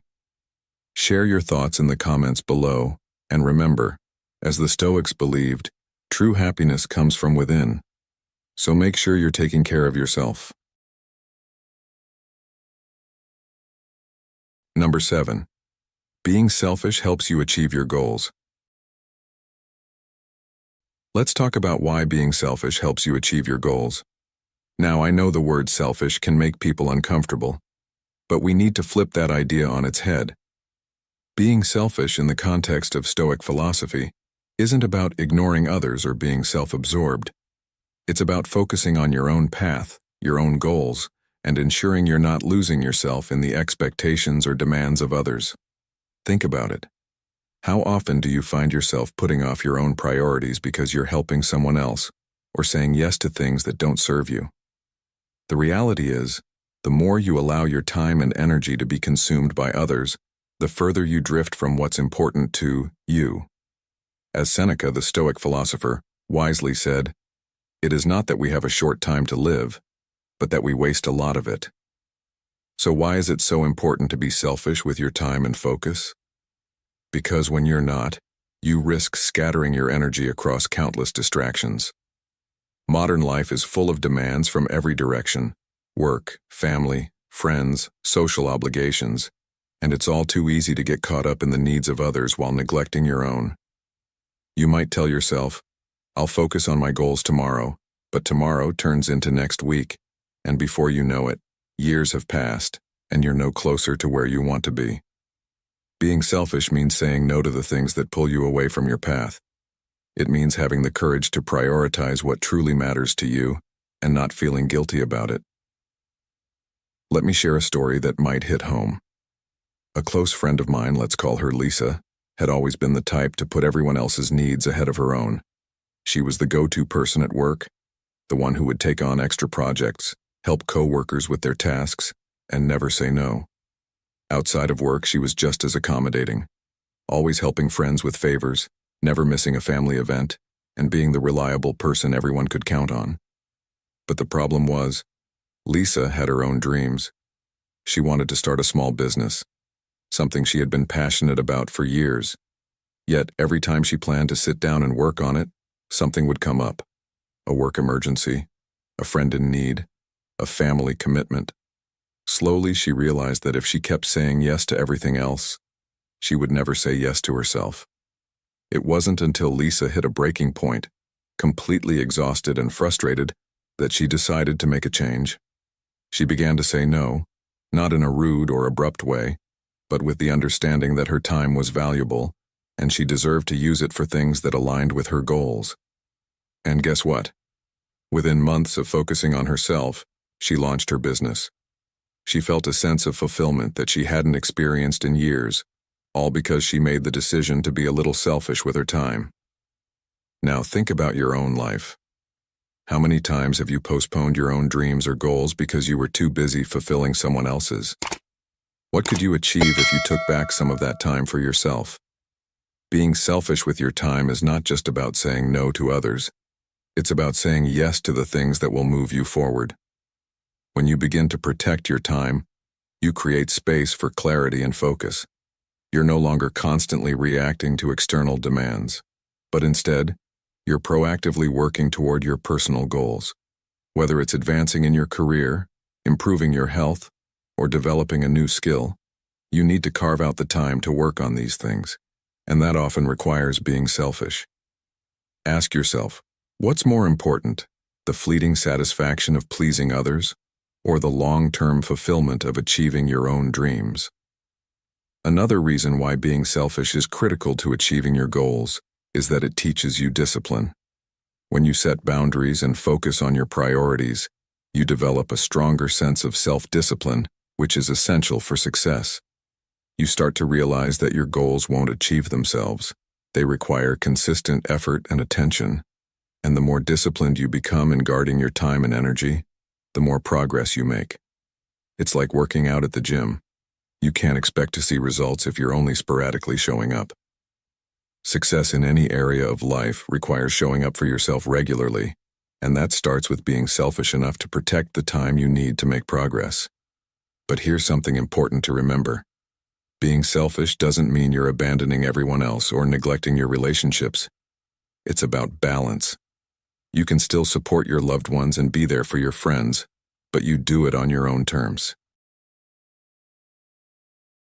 You make sure that your own goals and needs are met first, so that when you do give your time to others, it's coming from a place of abundance, not sacrifice. As Marcus Aurelius wrote, "If it is not right, do not do it. If it is not true, do not say it." This Stoic principle reminds us to act in accordance with what is right for us. Being true to ourselves and our needs is a moral obligation, not something to feel guilty about. So, what does this all mean for you? It means that achieving your goals is within your control, but only if you make the conscious decision to prioritize them. It's time to stop feeling guilty for focusing on your own needs and start recognizing that your dreams deserve just as much attention as anyone else's. You are the architect of your own life, and you cannot build the life you want if you're constantly handing over the tools to others. Ask yourself, what is one goal you've been putting off because you've been too busy? And how can you start being a little more selfish with your time to make it happen? As we come to the end of this video, I want you to take a moment to reflect on what we've discussed. Being selfish in the right way is not about ignoring the needs of others, but about reclaiming your time, energy, and focus so you can show up as your best self. When you take control of your own happiness, you're not just benefiting yourself. You're allowing the people around you to experience the most authentic, fulfilled version of who you are. By setting boundaries, protecting your time, and prioritizing your own well-being, you create the space for real growth and balance in your life. Remember, as Epictetus said, "He who is not a master of himself cannot be free."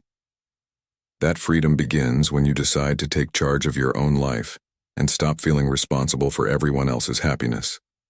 So what steps will you take this week to start putting yourself first? What boundaries will you set to make more room for the things that truly matter to you? I'd love to hear your thoughts. Share your plans in the comments below, whether it's saying no to something that drains you or carving out time for a passion you've neglected. Let's start a conversation about how we can all be a little more selfish in the best way possible.